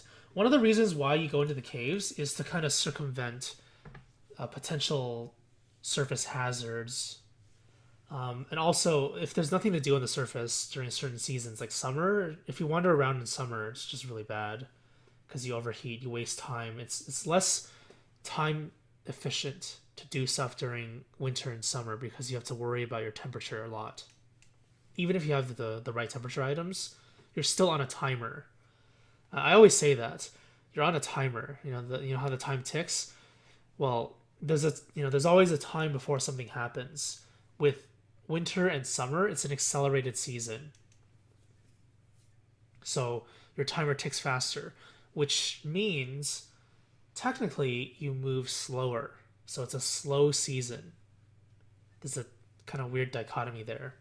Slow season as in you get less done, is what I mean. So this is one of the goal areas. It's a marsh biome with a bunch of tentacles inside of it. The moment you pick one of these, the light turns off, so just be careful. Drop this. Drop this. Oh, okay, maybe I do that. That's also really efficient, I guess. These things, what are they called? Rock lobsters? Zoidbergs? So normally when you're wandering around the map, you're clicking, right? You click and then it moves you like over here. And then you click somewhere, and then when you get near things, you press spacebar or F to interact with them. That's what I do anyway. If you hear rock lobsters,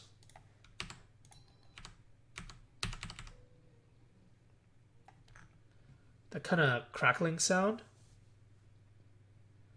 if you hear or see them, stop clicking. Because if you click one of them by accident, you're going to aggro one of them and the entire mob that's going to be nearby. And they're going to chase you to the end of the world and destroy you. They're really slow, but they're going to chase you and you're going to die. Okay, maybe you won't die, but it causes like a pretty big annoyance to your overall survival. Just avoid them. So if you want to save your torch, I have 2 torches. This is for safety. If one of them goes out, I have the other one that goes on, by the way. If you want to save your torch, you can just turn the torch off when you're walking through this area. Because even though you grab this and light goes off, it's okay. Because you can just move like left a little bit and then... Ah, I can see again. Now be careful around these... Is it that one? Which one was it? Oh, there we go. Okay. Be careful around the ones that are like this. Because the moment you get near them, the tentacle will pop out, and the mini tentacles will start attacking everything nearby. But the ones that are just like this, these are asleep. You can think of it that way. Or I guess technically the other one's asleep, and then you woke it up by walking near it. Be really careful when you're walking corners again. Can't emphasize that enough. But look at these light bulbs. All these light bulbs can turn to lanterns or fuel. So if you're doing the miner hat strategy, you have infinite fuel at the moment. You can just keep the miner hat on permanently if you want. And usually, well, that's a big tentacle. Usually when you do the miner hat strategy, you have multiple miner hats as well. Listen. Rumbling sound? This thing double attacks you, double slaps you. Very dangerous. So another reason why you need to have sound on. And also check your map so you don't run into a corner. Because if you run into a corner and then a tentacle spawns behind you, and then you walk out, it's going to double attack you. It's going to hurt. So yeah, keep your sound on, be really careful. Now, the other reason why these things are good is because you can't use them all. And that may sound weird. It's like, why is it good if I can't use it all? Because they turn to rot.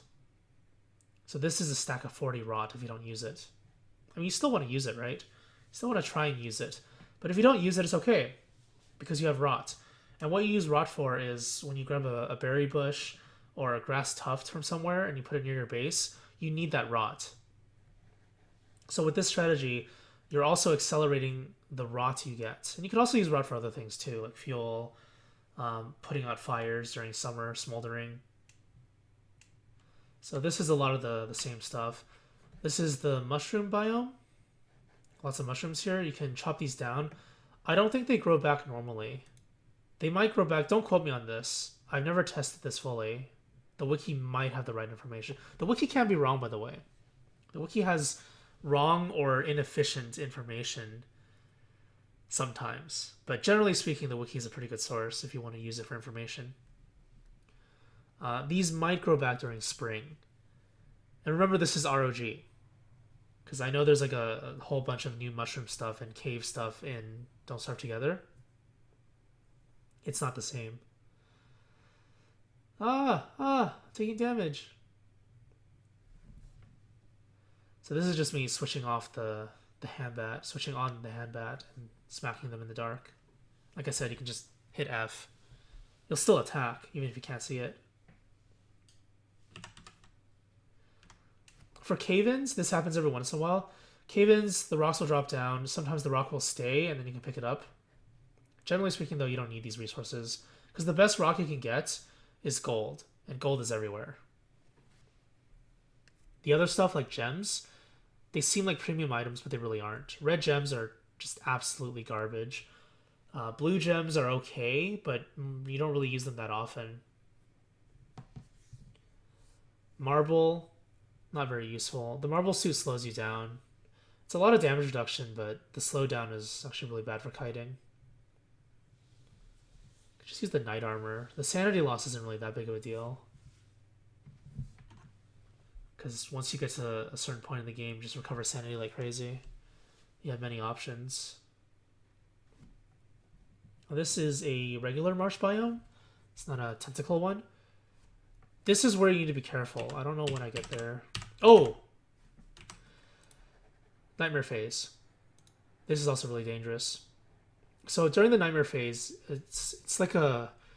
it doesn't go by the day-night cycle, but the nightmare phase happens every once in a while, and then you see these crevices that pop up. If you see a crevice, it means there's a shadow creature nearby. At least one. In this case, it's Terrorbeak right there. So I didn't see it, I guess. Otherwise, I would have highlighted it immediately. Now, here's the other issue. The moment you attack a nightmare creature, a shadow creature, it's going to attract the other shadow creatures nearby. So similar to spiders and beefalo, they have an assist mechanic. If you can't see anything, which you can't, there might be other shadow creatures nearby and you don't know yet. Also, here's another one of those dangerous things for sanity thresholds. If your sanity is like 50% or so, 30 to 50% or so, you start seeing shadow creatures. Like they become visible nearby you. But they don't attack you yet. But now, this shadow creature, this special shadow creature that appears during the nightmare phase, if you attack this one and you have other shadow creatures nearby, those shadow creatures actually will aggro onto you, even if your sanity isn't within the 15% range. So that's just one thing to consider. Don't think you're safe just because you're not actually insane yet. So here I'm just going to kite all the mobs. This is kind of difficult. It's because the bats, they have a very fast attack speed. And because there's 3 bats, and you also need to be careful of the shadow creature. I took a hit there. Rip. When the shadow creature attacks, this thing has really low attack range as well. It looks like it's a giant head, just like the beefalo. Giant mouth. Really terrible attack range. And always attack twice. Because sometimes when they teleport on you. They can do it 3 times too. But generally speaking, this is pretty safe, and then you just get the drops afterwards. If you don't kill them, and the nightmare phase ends, you get these drops as well. But these drops are not very useful, especially for early game. Overall early game. Because you have so many items. You have the handbat that's always available. Why would you use the night sword? Especially if you're not ready to maintain your sanity yet. The other nightmare fuel items, not very good. Most nightmare fuel items are very, very terrible. There's another one. There's a little spider dude. There's another spider dude. I think I heard it, right?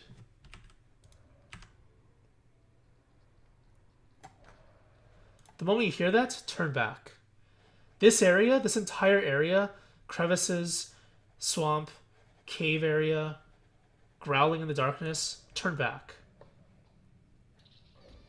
I probably wasn't paying attention or something, which is why I kept walking forward. But turn back. Don't walk in there without sufficient light, because you have no idea what's going on. This area too. So a standard marsh biome, tentacles everywhere instead of just mostly large tentacles. Spiders everywhere, like that. Spiders and tentacles will be fighting each other. What this means is it's not a good thing, by the way. Because, okay, let's say there's this spider den here. Oh, you can also check the map by hitting tab, right? That shows you if there's something nearby. But let's say there's like a billion spider nests here. 1, 2, 3 spider nests. It's dark. Spiders come out. tentacle aggro's one of them. The moment that happens, all the spiders will aggro onto the tentacle from all the nests. And if any of the spiders from their respective nests takes damage, the nests will release warriors. So there's a higher chance inside the marsh biome, whether it's the surface or underneath, for there to be a lot of drops, but also the spider tentacle war. And when the tentacle eventually loses, because they will lose, spiders respawn infinitely, you're going to be left with a bunch of angry spiders just sitting around. And if you walk in here, which you probably shouldn't, you might die. So if you die here, it's your fault. Of course, if you didn't know that, then you can't do anything about it. But it's a learning experience, right? Once you learn it, you're like, okay, not doing that anymore. But I'm doing it anyway because I'm stupid. I'm not that worried. I mean, I may have been rusty when I was recording this, but not that worried. This just gives you more light, by the way. Spiky bushes don't do anything, really. Spiky bushes, spiky trees, they're just there for you to light.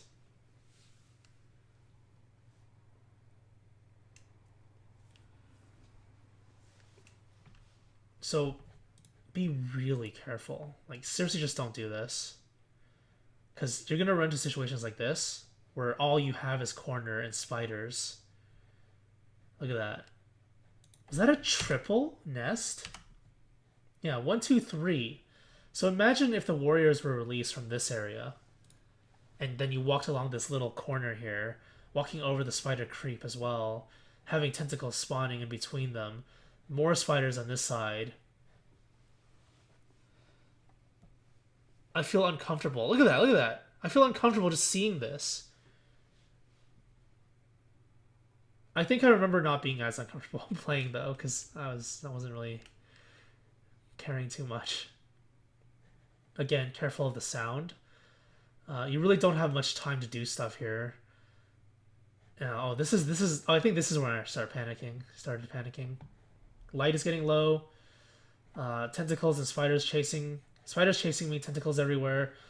There is a cave-in. A mole dropped on me. Ow. And fire was at like 37%. Scary situation. Just a little note about cave-ins. Notice how the cave-ins work. Just do this slowly.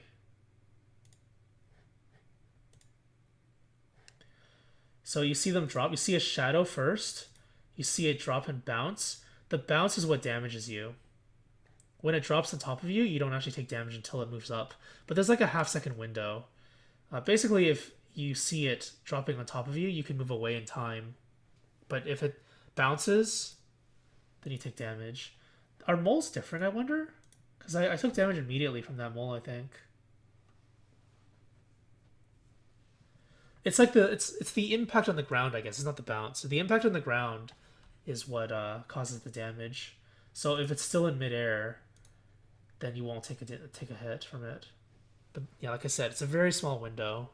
You can dodge it, but it's difficult. The best course of action is just to keep on moving and not stop.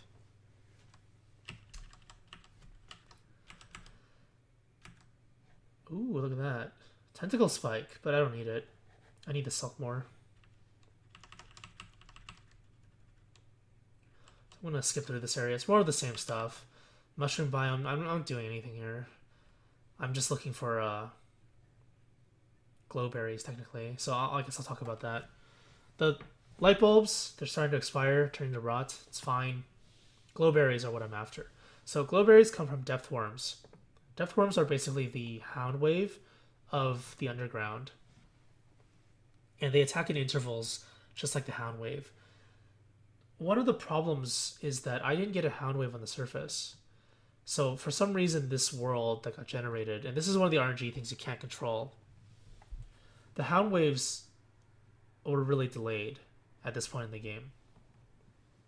And it seems like underground as well, they were also delayed. So what you can do is you can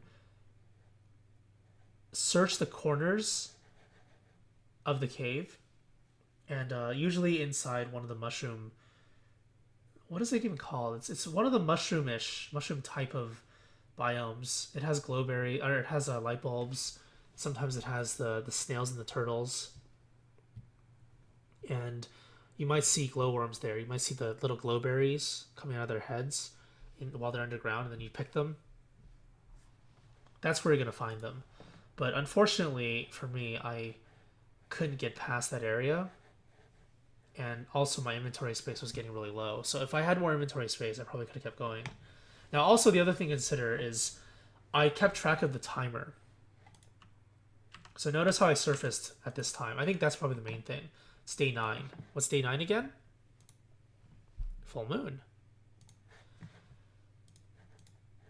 So before all of this, I made sure of several things. I knew when the full moon was coming. I knew where the deciduous biome is and where Glommer was.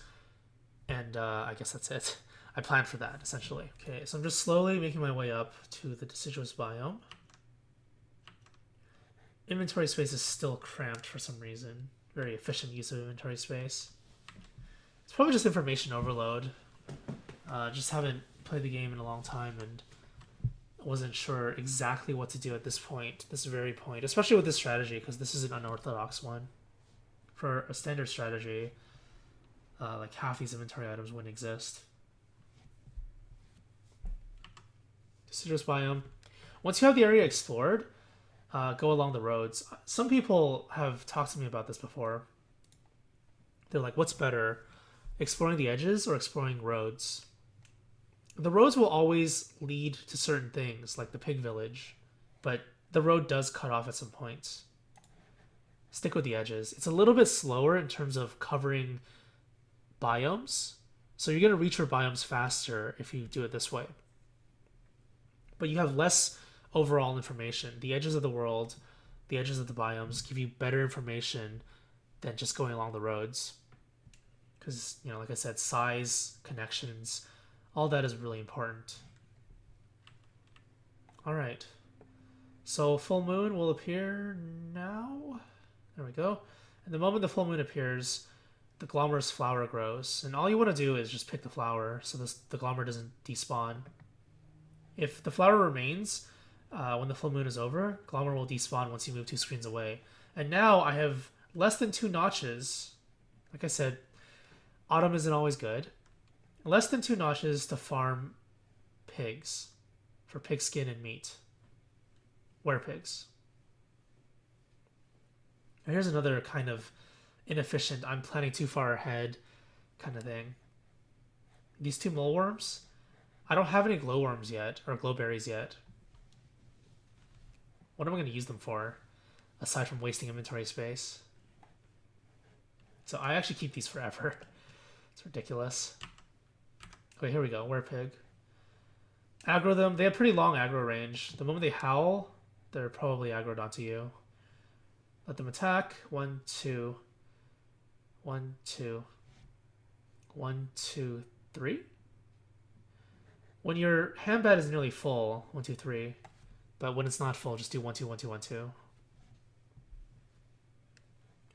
And because there was only 2 notches, I couldn't get to the other werepigs in time. Oh, here's the other thing I didn't talk about. I forgot to mention it. When you're destroying the pig houses for resources and releasing them, make sure that you separate them a little bit. So hammer down every other pig house. So if the werepigs spawn and you hammer down these 2, there's going to be werepigs here and here. And then the ones that pop out is going to be here and here. You can just drag this one away afterwards.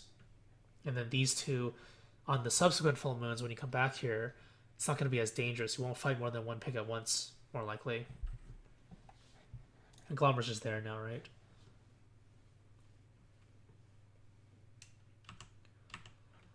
So whenever you make a mini base, just make a chest, fire pit.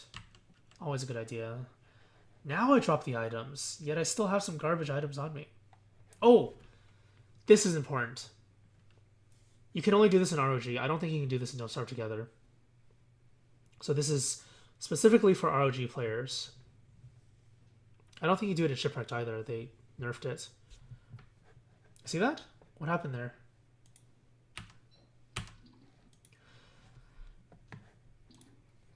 Take this out, take the net out, and hold spacebar in the deciduous biome. See, I didn't click it. I just held spacebar. I tried to interact with the firefly that was there. Turns out it was there. Now, in the deciduous biome and in certain other biomes, there are tons of fireflies everywhere.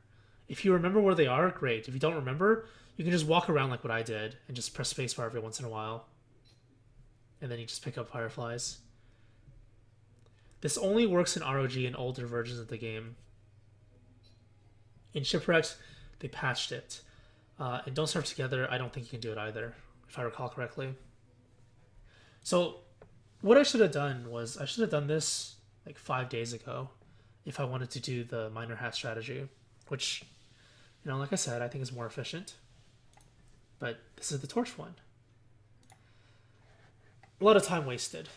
This is kind of a waste of time too if you don't memorize where the fireflies are, because I'm just clicking and pressing spacebar and seeing if I walk up to something.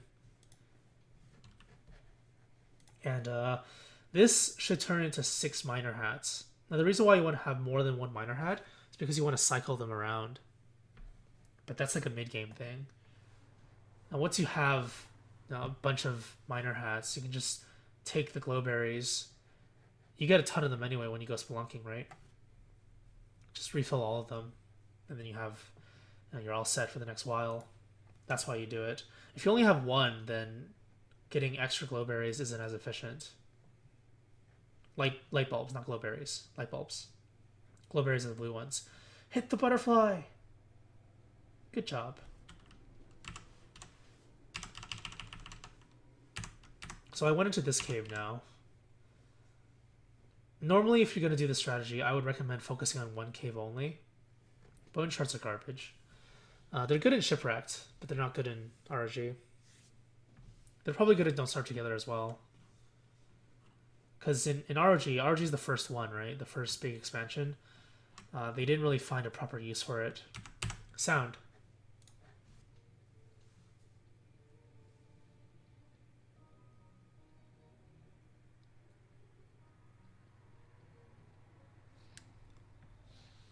Spider Queen. Spider Queens also have crazy aggro range. So that Spider Queen actually saw me and aggroed onto me. And it's going to be a problem soon. This strategy is a little questionable, but you can do it. This is like the winter strategy. You just drop down here and then make a fire. Now, this is actually an incorrect move, because what I did was I aggroed the Spider Queen by walking near it, even though it was over a little chasm. And now the Spider Queen's just walking over here, and now I'm trying to fight spiders. Bad idea. But the idea behind this is to grab silk, if possible. So notice how I'm doing it. I'm mobbing them around, forcing them to attack, putting them in attack delay, and then when they're in attack delay, I attack the ones that are close by. So the Spider Queen's here now. The Spider Warrior. There's no reason for a Spider Warrior to be released from this nest if I'm fighting them so far away. So this has to be the Spider Queen, so I should have known. I can see it now. And this will result, because of poor planning and poor execution, poor decision making, I am now wasting time kiting away from the Spider Queen, who already has a ton of spiders next to her. If it was just the Spider Queen alone, then every time it spawns a spider, you can just immediately eliminate it, right? But this one has already been outside for a while, and it took its time slowly walking around there, aggroed onto me. And now there's like 6 spiders next to it. Usually what I recommend is to kite everything, but sometimes you gotta brute force it. I'm pretty sure I brute force here. Because you have the armor and the health, the healing items, they're all available right now. Might as well just brute force it. And don't use a torch though. That's too much to brute force, I think. So it's like bad kiting and brute forcing is what I'm doing right now. Try to do it near a light source, obviously. don't do stuff while you're near spiders. Oh, I'm just running away, I guess. I'm not actually fighting them. The flint went into the moleworm, because moleworms eat rock type resources. And I'm just keeping them alive for whatever reason. I guess the other reason why I went around is because the Spider Queen was following me around, right? And what you want to do is not have the Spider Queen near the spawn point when you drop in. Because I mentioned earlier, similar to the Walrus Camp, the moment you enter the map and there's an aggro mob near you, it's going to attack you. Spider Queen hits for, I think, 80 damage or 75 damage. Some kind of absurd amount of damage. It's like a giant. So if you don't have armor, or if you just take a hit with armor, you're going to get chunked so badly. Drag it away if you're going to not kill it immediately. So the ham bat is at like 60% freshness now. I can't one-shot the bats anymore. The bats will attack through your attack animation. They don't get stun locked. Be careful. Have armor. Armor's good. So the reason why I did this is because I knew the next full moon was coming. So the full moon in ROG is 2 days long. I think it don't start together. It's actually just 1 day. So try to use your time efficiently. If you know the next full moon is coming and you still want to farm werepigs, just stay in the vicinity.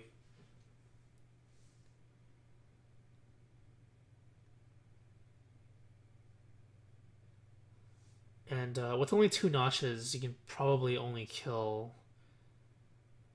I mean, if they're all there, you can kill a lot of them, but yeah, if they're spread out like this, it's a little more difficult. Probably only kill like 3 of them?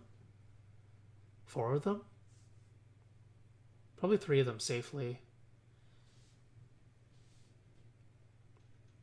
Yeah, this is really hard, huh? I mean, they're really hard to find. They're so scattered. This is also a pretty sparsely populated area for the pigs. Oh, I'm just brute forcing it because I can see the time that's ticking down, right? Just brute force it instead of kiting back and forth. I think I remember this one. It cuts it really close. So look at that. The pig's almost... You see that stay away? The stay away was the werepig, but werepigs don't say that. Only regular pigs do that. So the werepig was already almost a regular pig, cutting it really close there. But I still got the double drop rate on the meat. It's good stuff. Alright, skipping ahead a bit. There is a lumpy tree forest here. I'm at day 11. So remember what I said here. Early game, mid game, and then like actual mid game, or this is the spelunking game, I guess. Mid game, and then late game. I'm still in the spelunking phase technically, but I haven't gotten everything yet, and I'm kind of running out of time because I messed up the overall planning. I have too many light bulbs. Also, there's no glowberries for me to pick up. That's just bad RNG. Can't really deal with it. So I'm just gonna plan ahead. Like if you're gonna use your time, gotta use your time efficiently. I need a lot of crockpots. Generally speaking, though, you only need about 2 crockpots for your first season, or your first harsh season. You don't need any crockpots for autumn. You technically don't need any crockpots, period, because there's enough resources just lying around for you to survive forever. You can play nomad style. Maybe I'll do that next year. Should I? Oh, yeah, I might do that next year.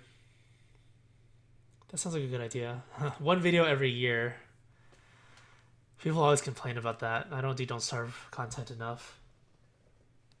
It's because it's like a combination of lack of interest and other stuff.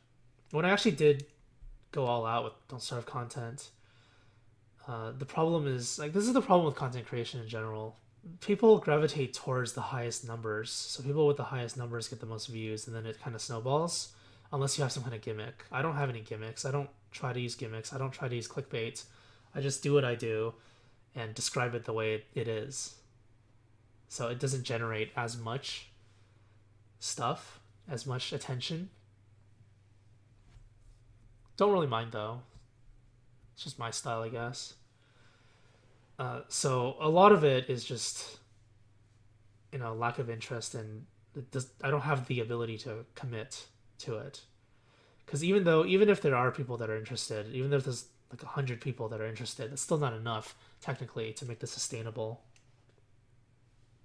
And even then, I don't think I would do it, because there's people out there who do something and then they have a lot of fans and a lot of support, and then they still don't actually follow through with what they do because it's not really what they want to do. It's what the fans want them to do. So that's another one of those issues. Oh, I should talk about what I'm doing. 40. Full stack of charcoal is 40, and you're going to need it all and more. Because when winter comes, charcoal is used to make boomerangs. Boomerangs is used to kill birds, mostly azure birds, bluebirds for azure feathers. Azure feathers make blow darts. Blow darts kill giants. It's a giant snowball that begins in the first season. Prep early. Play proactively, not reactively. There you go.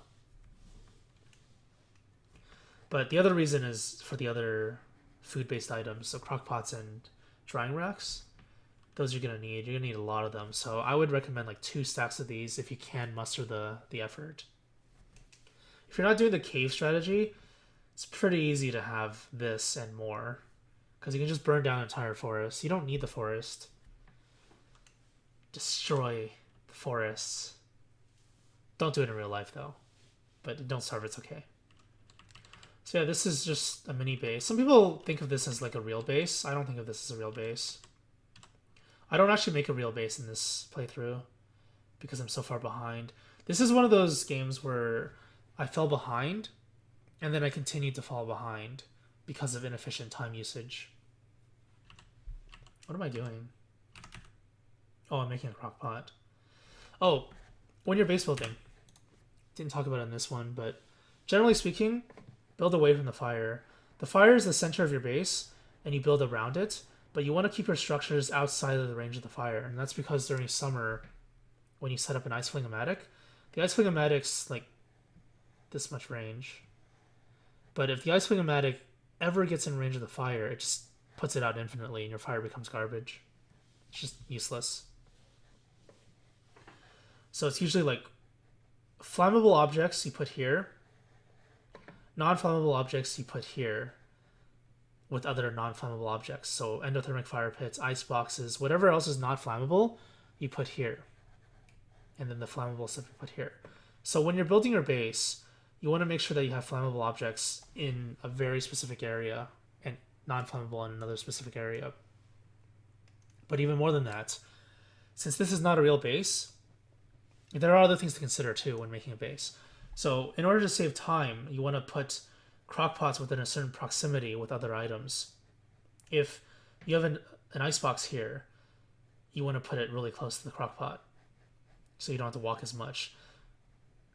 Fire, icebox, non-flammable, you can put the icebox here so you can just cook stuff, and then crockpot over here, flammable area, very close to it, just a couple steps. Chest connected to this for fuel, connected to this or that for other stuff in case you need to transfer stuff over. Very rarely though do you do that. Research structures. Don't put this in the center of your base ever. If you've seen the other videos, I don't remember if what last year's video talked about. Was last year Shipwrecked? Maybe it was the Autumn Start video or series of videos for the tutorial series, like episode 13 or so, into the winter start. But you can see what a proper base looks like from that video. It looks way better than this, and everything is segmented into certain areas.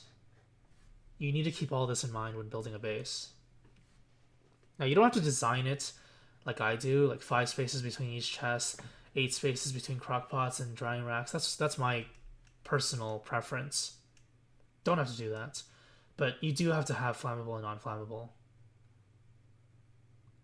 Monster meat, ice, ice, ice, meatballs. So when you're cooking, always find stuff to do. So don't just sit around, manage your inventory, go gather resources, go fight mobs. I think I fight the tall bird here. I took a hit, I think.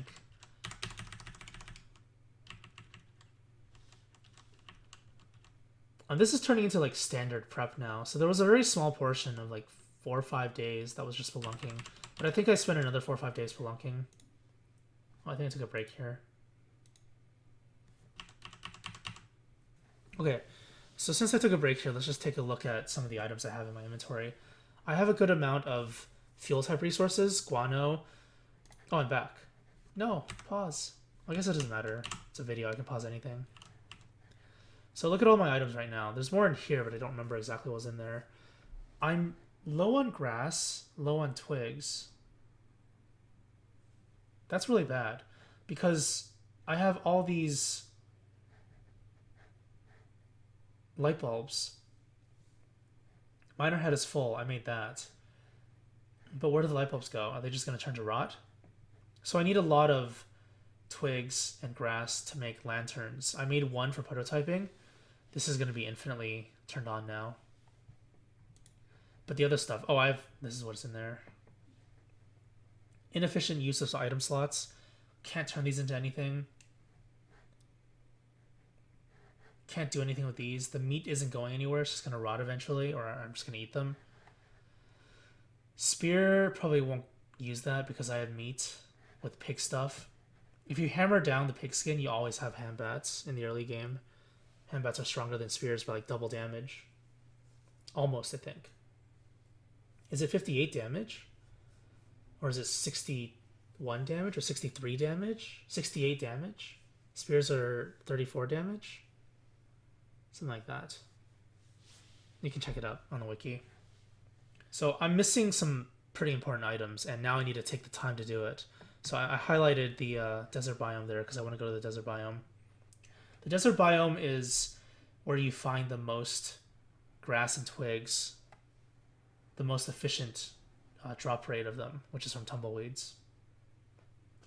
Tumbleweeds also have an added bonus of getting other stuff too. Most of it you're not going to use, you're just going to drop it, but if you do get something that's actually decent, then you know it's nice. Because the thing about picking this stuff is that unless you have a high density of this kind of item in a certain area, tumbleweeds will almost always yield more. Let's look at that. In between these, like this is a pretty low density. There's 3 of them. Between this and the one off screen to the right, even bigger difference, or even bigger gap in space. Okay, so gears are something else that I need. You need gears for summer. In ROG, there's always a lot of gears lying around. There's always like 3 or 4 clockwork biomes, and this is guaranteed. This is the what's it called? What was it called? The teleportato. This thing. That thing is always going to have 2 of these horses, 2 of the bishops, and the rook. Now, horses are very easy to kite, especially when they do their little neighing thing. Listen to the sounds, I guess. Gives you a better idea of the flow of the fight. This one was really inefficiently done. Maybe I'll skip to the next one. Or I guess I'll show you this one. Better to show mistakes. So I missed. Walk back faster. Attack it while it's doing its little neigh thingy. And then attack it. And now because I hit the knight, the rook is now aggroed. The bishop is aggroed as well. The bishop you have to kite with a lot of movement speed. I think you need like 50% movement speed to properly kite it. You probably can do it without any movement speed, but it's very difficult. Generally speaking, though, I would just brute force the bishops, but my armor's at 2% at the moment. So the next bishop is not going to be as easy to brute force.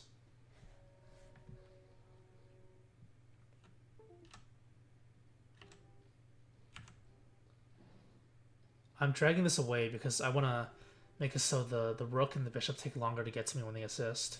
1, 2, 3, 4, 5. And now... Oh! Rip. You can do that too. The rook is such an amazing thing because you can use it to farm. If you have a high density of objects nearby to farm, like this kind of stuff, trees, the rook just tramples everything and you don't have to waste time. You don't have to waste resources. You just got to be careful not to let the rook aggro into spiders or any other aggro or dangerous mobs. Because if the rook dies, you lose a resource. It's not an enemy, it's a resource. Think of it that way. This video is getting to be really long. So yeah, this is just picking up tumbleweeds.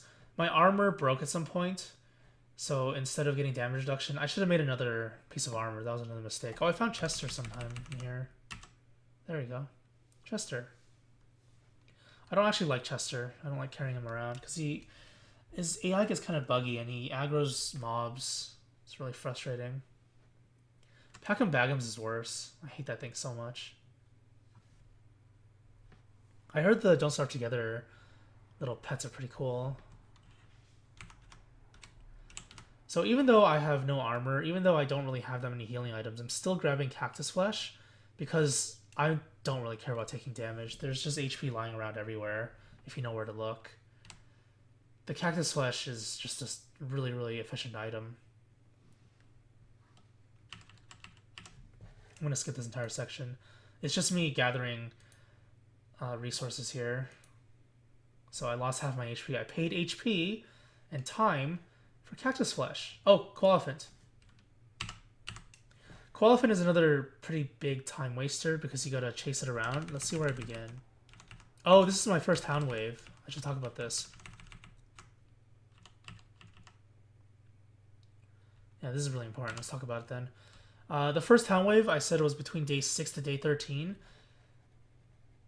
This is the end of day 13 and the hound wave is coming. So you can hear the sounds.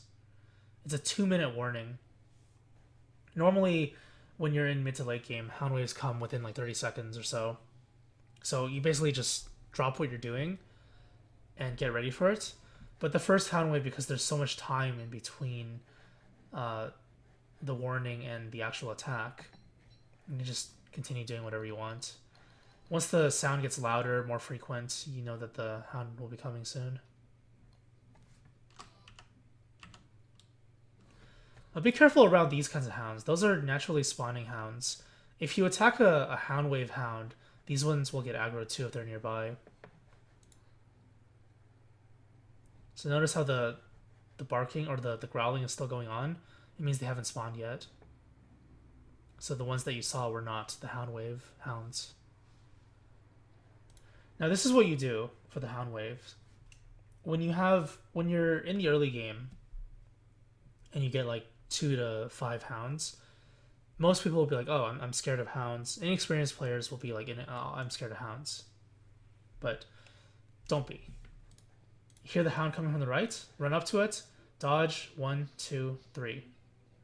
Dodge, 1, 2, 3, dead.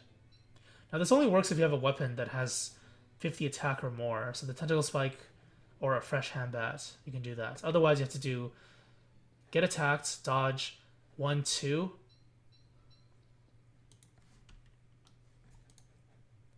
And then get attacked, dodge, 1, 2. Is that enough? No, 1, 2, 3.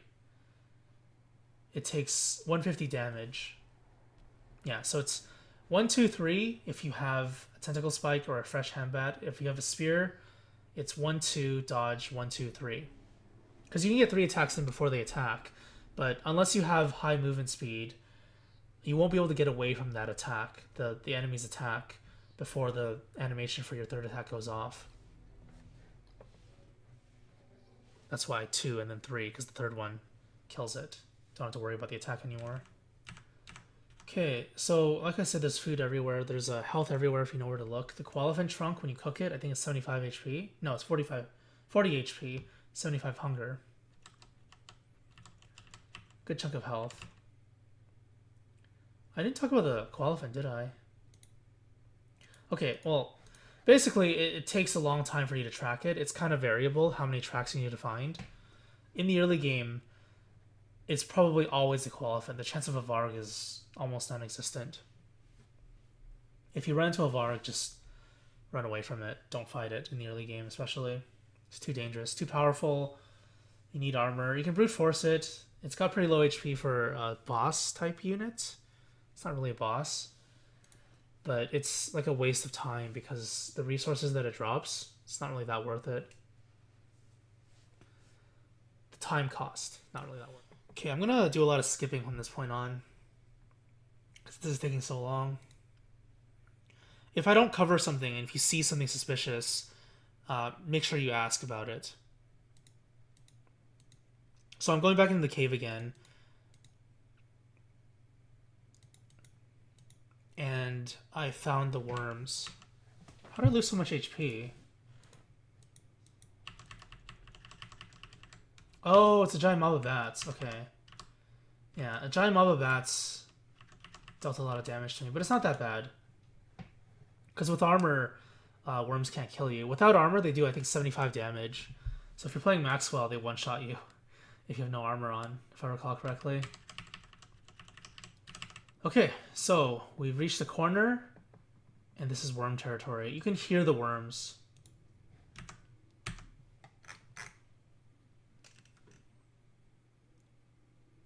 It's like a deep, guttural growling.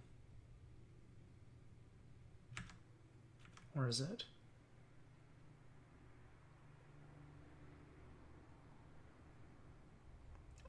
Oh, I can see. I guess there was no warning for this one. So make sure your armor is on when you fight this thing, just in case. Remember, HP threshold, right? Get away from these worms, too. If you're too close to them, they will actually pop out and assist this one. They're pretty easy to kite, but if there's more than one, you just gotta be careful, especially with low light. So, attack. 1, 2, 3, 4, 5. Attack. 1, 2, and then it's always like that. It dodges too fast. 1, 2, 3, 4, 5, and this one's 1, 2. 1, 2. But the second attack missed, I think. So it's like 1, 2, 3, 4, and then 1. And that's it. I noticed how the mushroom popped up during the fight. The mushrooms follow the same day and night cycle as the surface. So right now it's nighttime. But then the moment this pops up, you know it's daytime. So even though there's no time indicator down here, you can still tell time, technically. You can also tell by the skylights. Sometimes the light shines down. If the light isn't there, then it's not daytime. The monster meat is a very strong item that I think people underestimate. People are like, oh, I can't eat it? It's a bad item.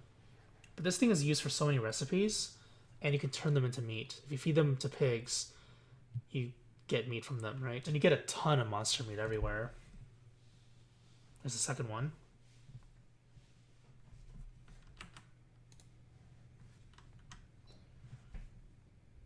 Dodge. 1, 2, 3, 4. Dodge. 1. Dodge. 1, 2, 3, 4. Dodge 1. They burrow too fast. 1, 2, 3, 4. Dead. No? One more? Ugh. Ugh. Oh, it's this rotation. There we go. 1. Dead. Easy peasy, right? Now I think the next one I pick off the ground, so let me just show you how it works.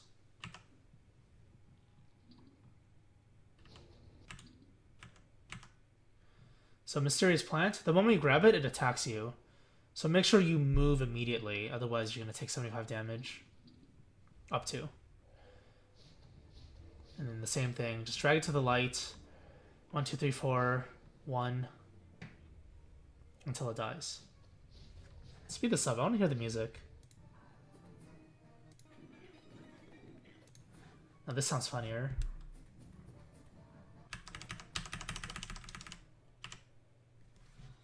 It's like those old school shows. 30s, 40s. I mean, that's the aesthetic for this game anyway, right? Also, I need to play Cuphead. Look at that. The worm sounds so cute. Okay. So yeah, that's the worm. So now that I have a bunch of resources, I'm going to use them all. So I didn't show it, but the reason why I was low on these resources was because I turned everything into lanterns inside Chester. So now we're gonna see what I do with them, I guess.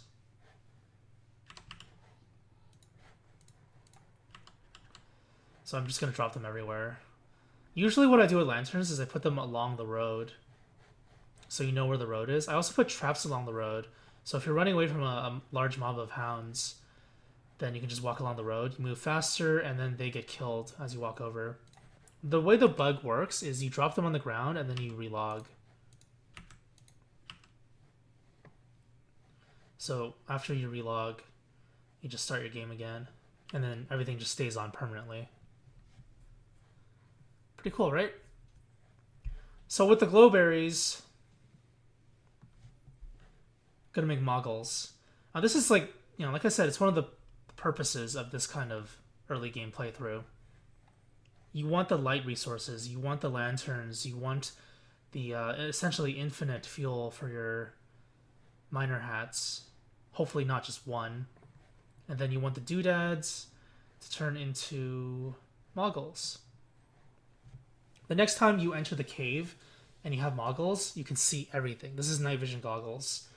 So this will set you up for early cave exploration, early ruins exploration, and a whole bunch of other stuff if you really want to do this.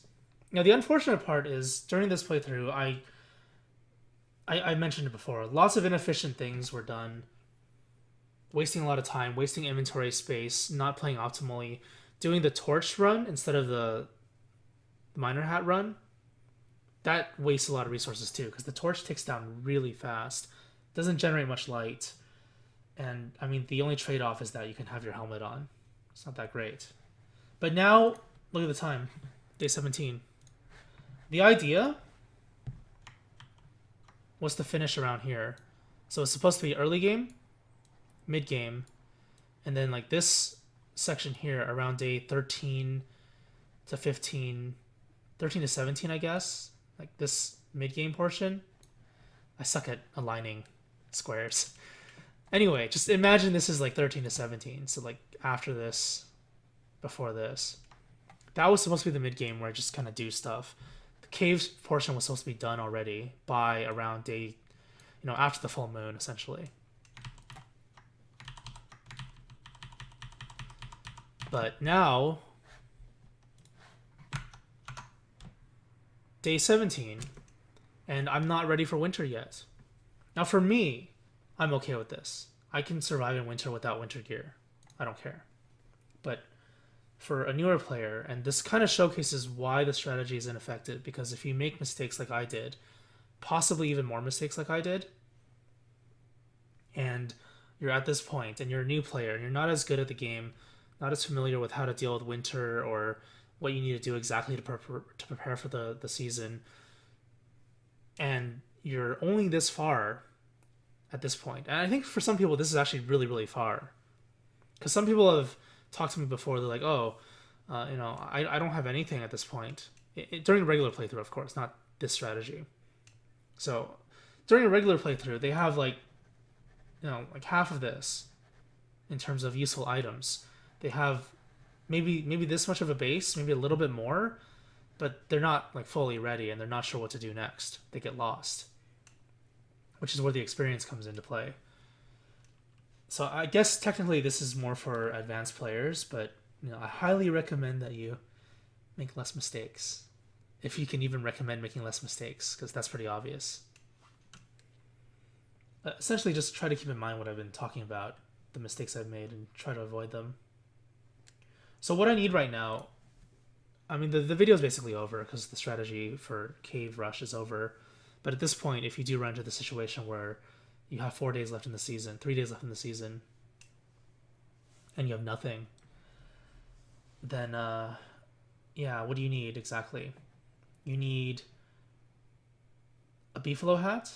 It's the cheapest one you can make for winter. You need to farm more logs and more basic resources, these three. You need to have a base that isn't like this. Crock pots, drying racks, all that stuff.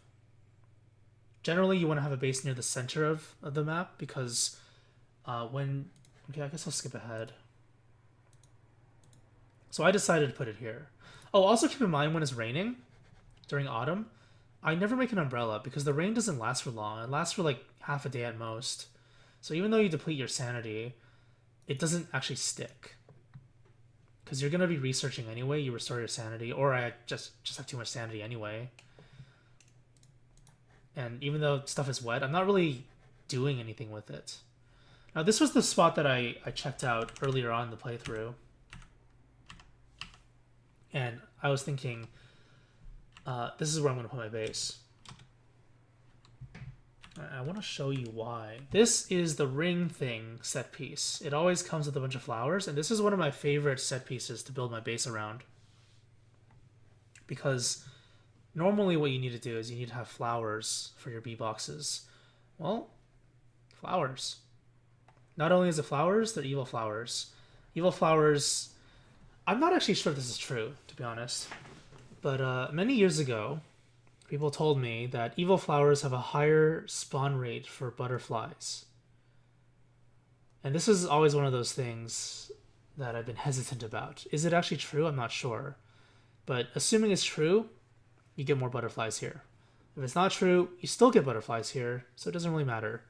And the whole point of this is that it's like perfectly set up for a summer type camp. Put the flingomatic in the middle, where the ring is. It extinguishes any fires that might occur here in the ring of flowers, and then you just put the bee boxes around, and then the flingomatic reaches the bee boxes as well. It's absolutely beautiful, this set piece. And there's bee flow nearby. But the bee flow are kind of close. The bee box is kind of close, or the potential bee boxes. And this area isn't that big, because you don't want your base near the edge of the world. What happens is, the moment you get near here during winter, pangolins will spawn and they'll set up camp somewhere. So you want to have the center of your base far away from the edges, further away from beefalo and bees if possible, because they're going to become aggressive during spring. Lots of things to consider, but this is where I selected anyway.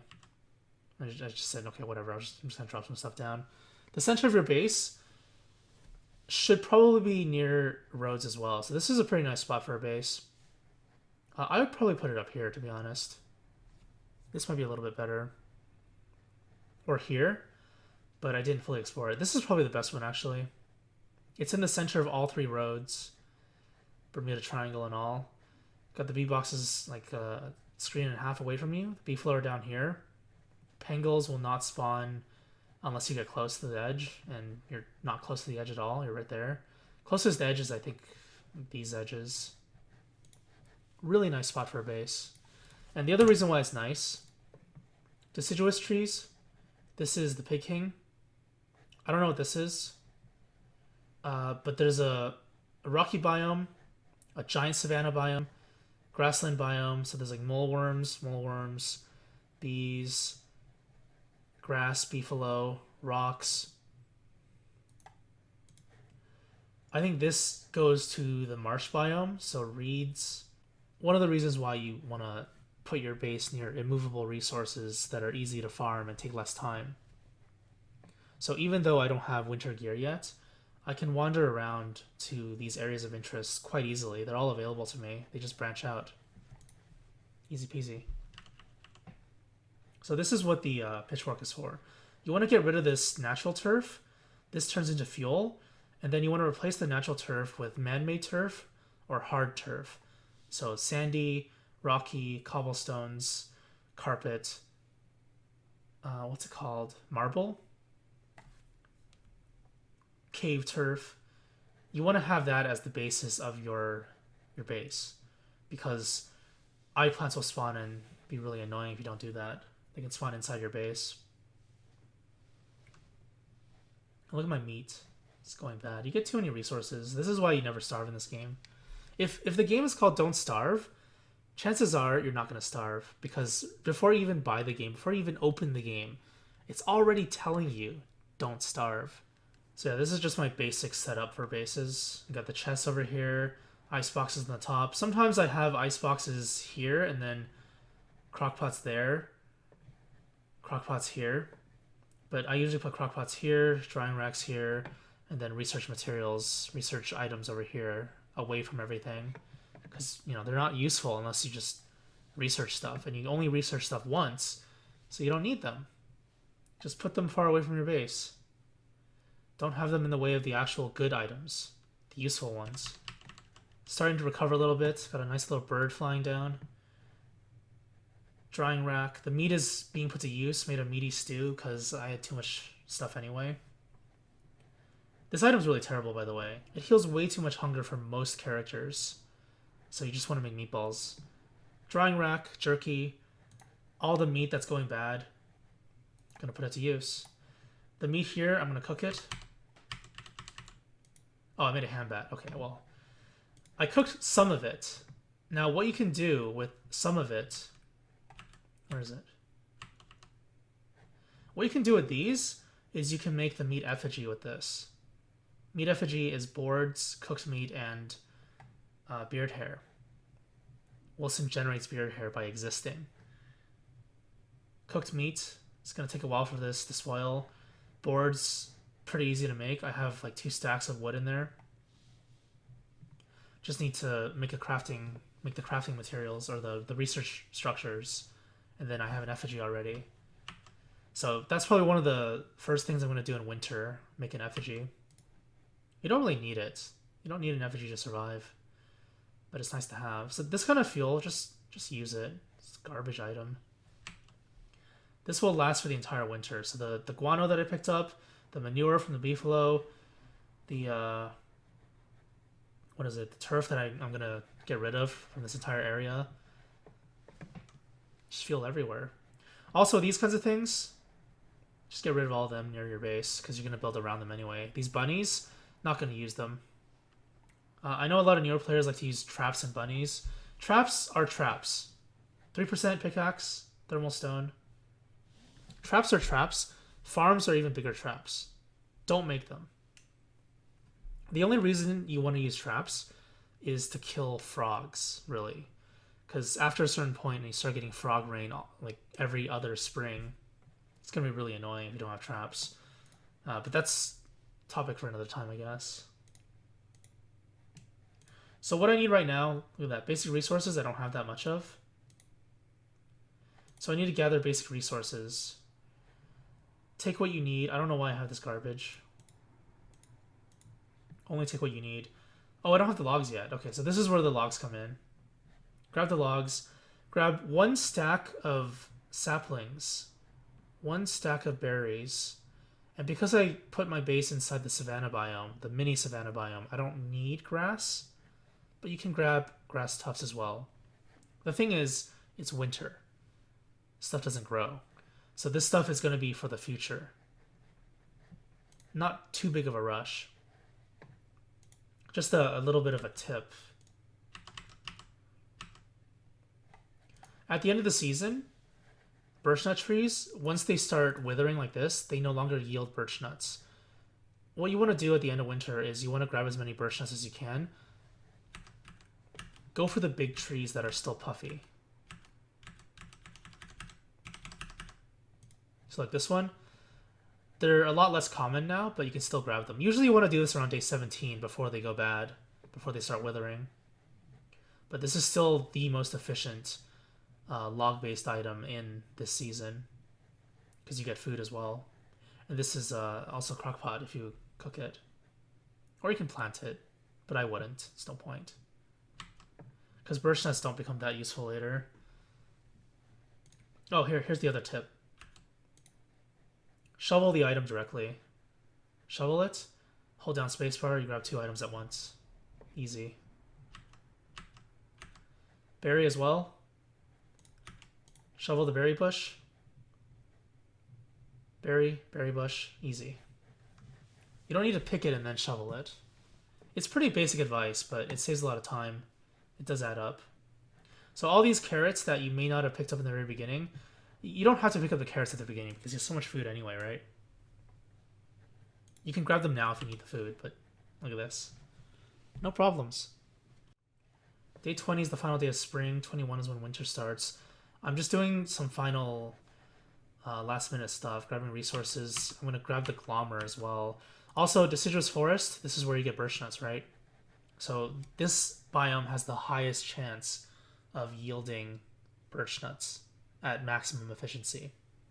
So generally speaking, the deciduous biome, unless this is your base, unless you decide to put your base here, this is the final destination that you want to go to at the end of the season before everything withers and it becomes winter. Because you get logs. Logs will sustain you and give you items to build and to use. Birch nuts will give you food. And then the Glommer that you probably left behind, maybe you didn't. Grab it now, because you're here anyway. It's convenient. I didn't grab the old bell recipe because there's no point. I never used the old bell anyway, except to farm trees late game. That's all I use it for. I don't use it to kill things. Except maybe beefalo, after like day couple hundred, when your beefalo population becomes ridiculous, you can just kill them all by using the giant foot. So grabbing some last minute items. What I probably should have done here is hammer down these two things, because I don't need them anymore. And if I do need them, I want to take this to my main base and use it there. I don't need this anymore for sure. So I could have hammered this down to gain the resources back. Didn't do it. Oh well. The other stuff can stay though. The other stuff is good. It's always nice to have this kind of stuff around. Drying racks in a kind of outpost space like this is not very good, because drying racks take time. And you're not going to like put the meat there and then wait for it to dry, right?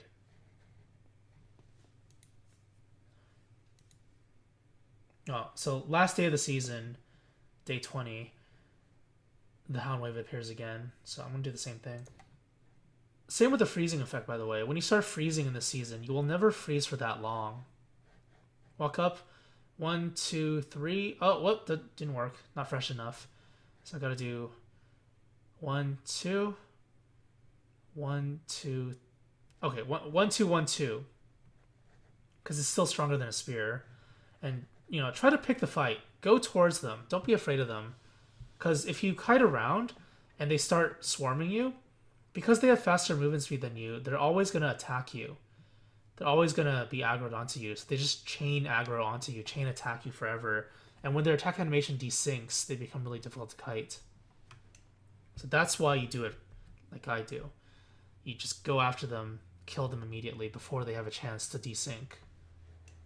Makes it more frustrating that way if you let them desync their attacks. Okay, so day 21, winter begins now. You can see the tint on the screen changing. This is what I have in my base. This is a very, very poor excuse of a base by my standards. But that's because so many mistakes were made. When you make a mistake in this game, it just causes a chain reaction. It causes you to fall behind a little bit. If you've ever watched speedrunners, you can do a speedrunner analogy. It's like the first area they clear, the first boss they kill is like -2 seconds. Second one, -2 seconds. That -2 seconds, you're going to see it at the very end adding up usually, unless they somehow miraculously do some crazy stuff. But generally speaking, every time you make a mistake, you put yourself overall behind more and more. And the other thing about mistakes, unlike speedruns, is that since this game is a snowball game, the more items you have, the better items you get early, the easier it's going to be for you to survive. If you don't get those items early enough and you waste time, then that mid-game portion is going to be more difficult. So bring this up again. It's why I do the early, mid, and late game split. Because it really is just like League. If you snowball early, you're going to be stronger in the mid-game. If you're strong in the mid-game, you're going to be strong in the late game. If you fall behind here, you catch up here. If you catch up here, it takes longer for you to ramp up here. Right? It's common sense. Don't really need to say it, but, you know, for the purpose of fully fleshing out the idea, might as well. So yeah, this is what I have for the base. I know a lot of players don't even have this for their first season. I think this is like below the minimum requirements for a proper base at this time. So I would have like 2 more of these, maybe 1 more icebox. I can make them, I just didn't put the time into it. But I have moggles. I have miner hats, I have fuel for the miner hats, I have lanterns everywhere. That's the trade-off. The cave gear was traded for more of the basic essentials, and I don't have any winter gear as well, so I'm gonna have to kill some beefalo nearby, grab the beefalo horn, make beefalo hats. I have thermal stones though. This will last me long enough. So more or less, by my standards, this is fine. By someone else's standards, it may be a little more difficult, but yeah, you want to try to achieve something that's beyond this if possible. And that'll be it. A lot of segues and tangents as always. My throat's killing me as well. This went on longer than I expected it to. I hope I can get this out by New Year Day. Probably can. Alright then, so that'll be the end of the video then. If you have any questions or comments still, if I missed something, if you want me to elaborate a little more on something, I'd be glad to if you specify. Just let me know in the comments below. And I'll see you next year. Haha, no, I'm just kidding. Hopefully, I mean, I'm not kidding, but I will see you next year, I think. But hopefully, earlier than that, I'll put out more Don't Starve videos. Because Hamlet's coming out, right? Hamlet for sure I'm going to cover. That much you don't need to worry about. The other videos, well, I'll leave you in suspense, I guess. Again, Happy New Year, 2018. It's not actually the new year yet, technically, for me. But when you watch this, it will be. So Happy New Year. Thanks for watching. Hope you enjoyed it. I'll see you next time.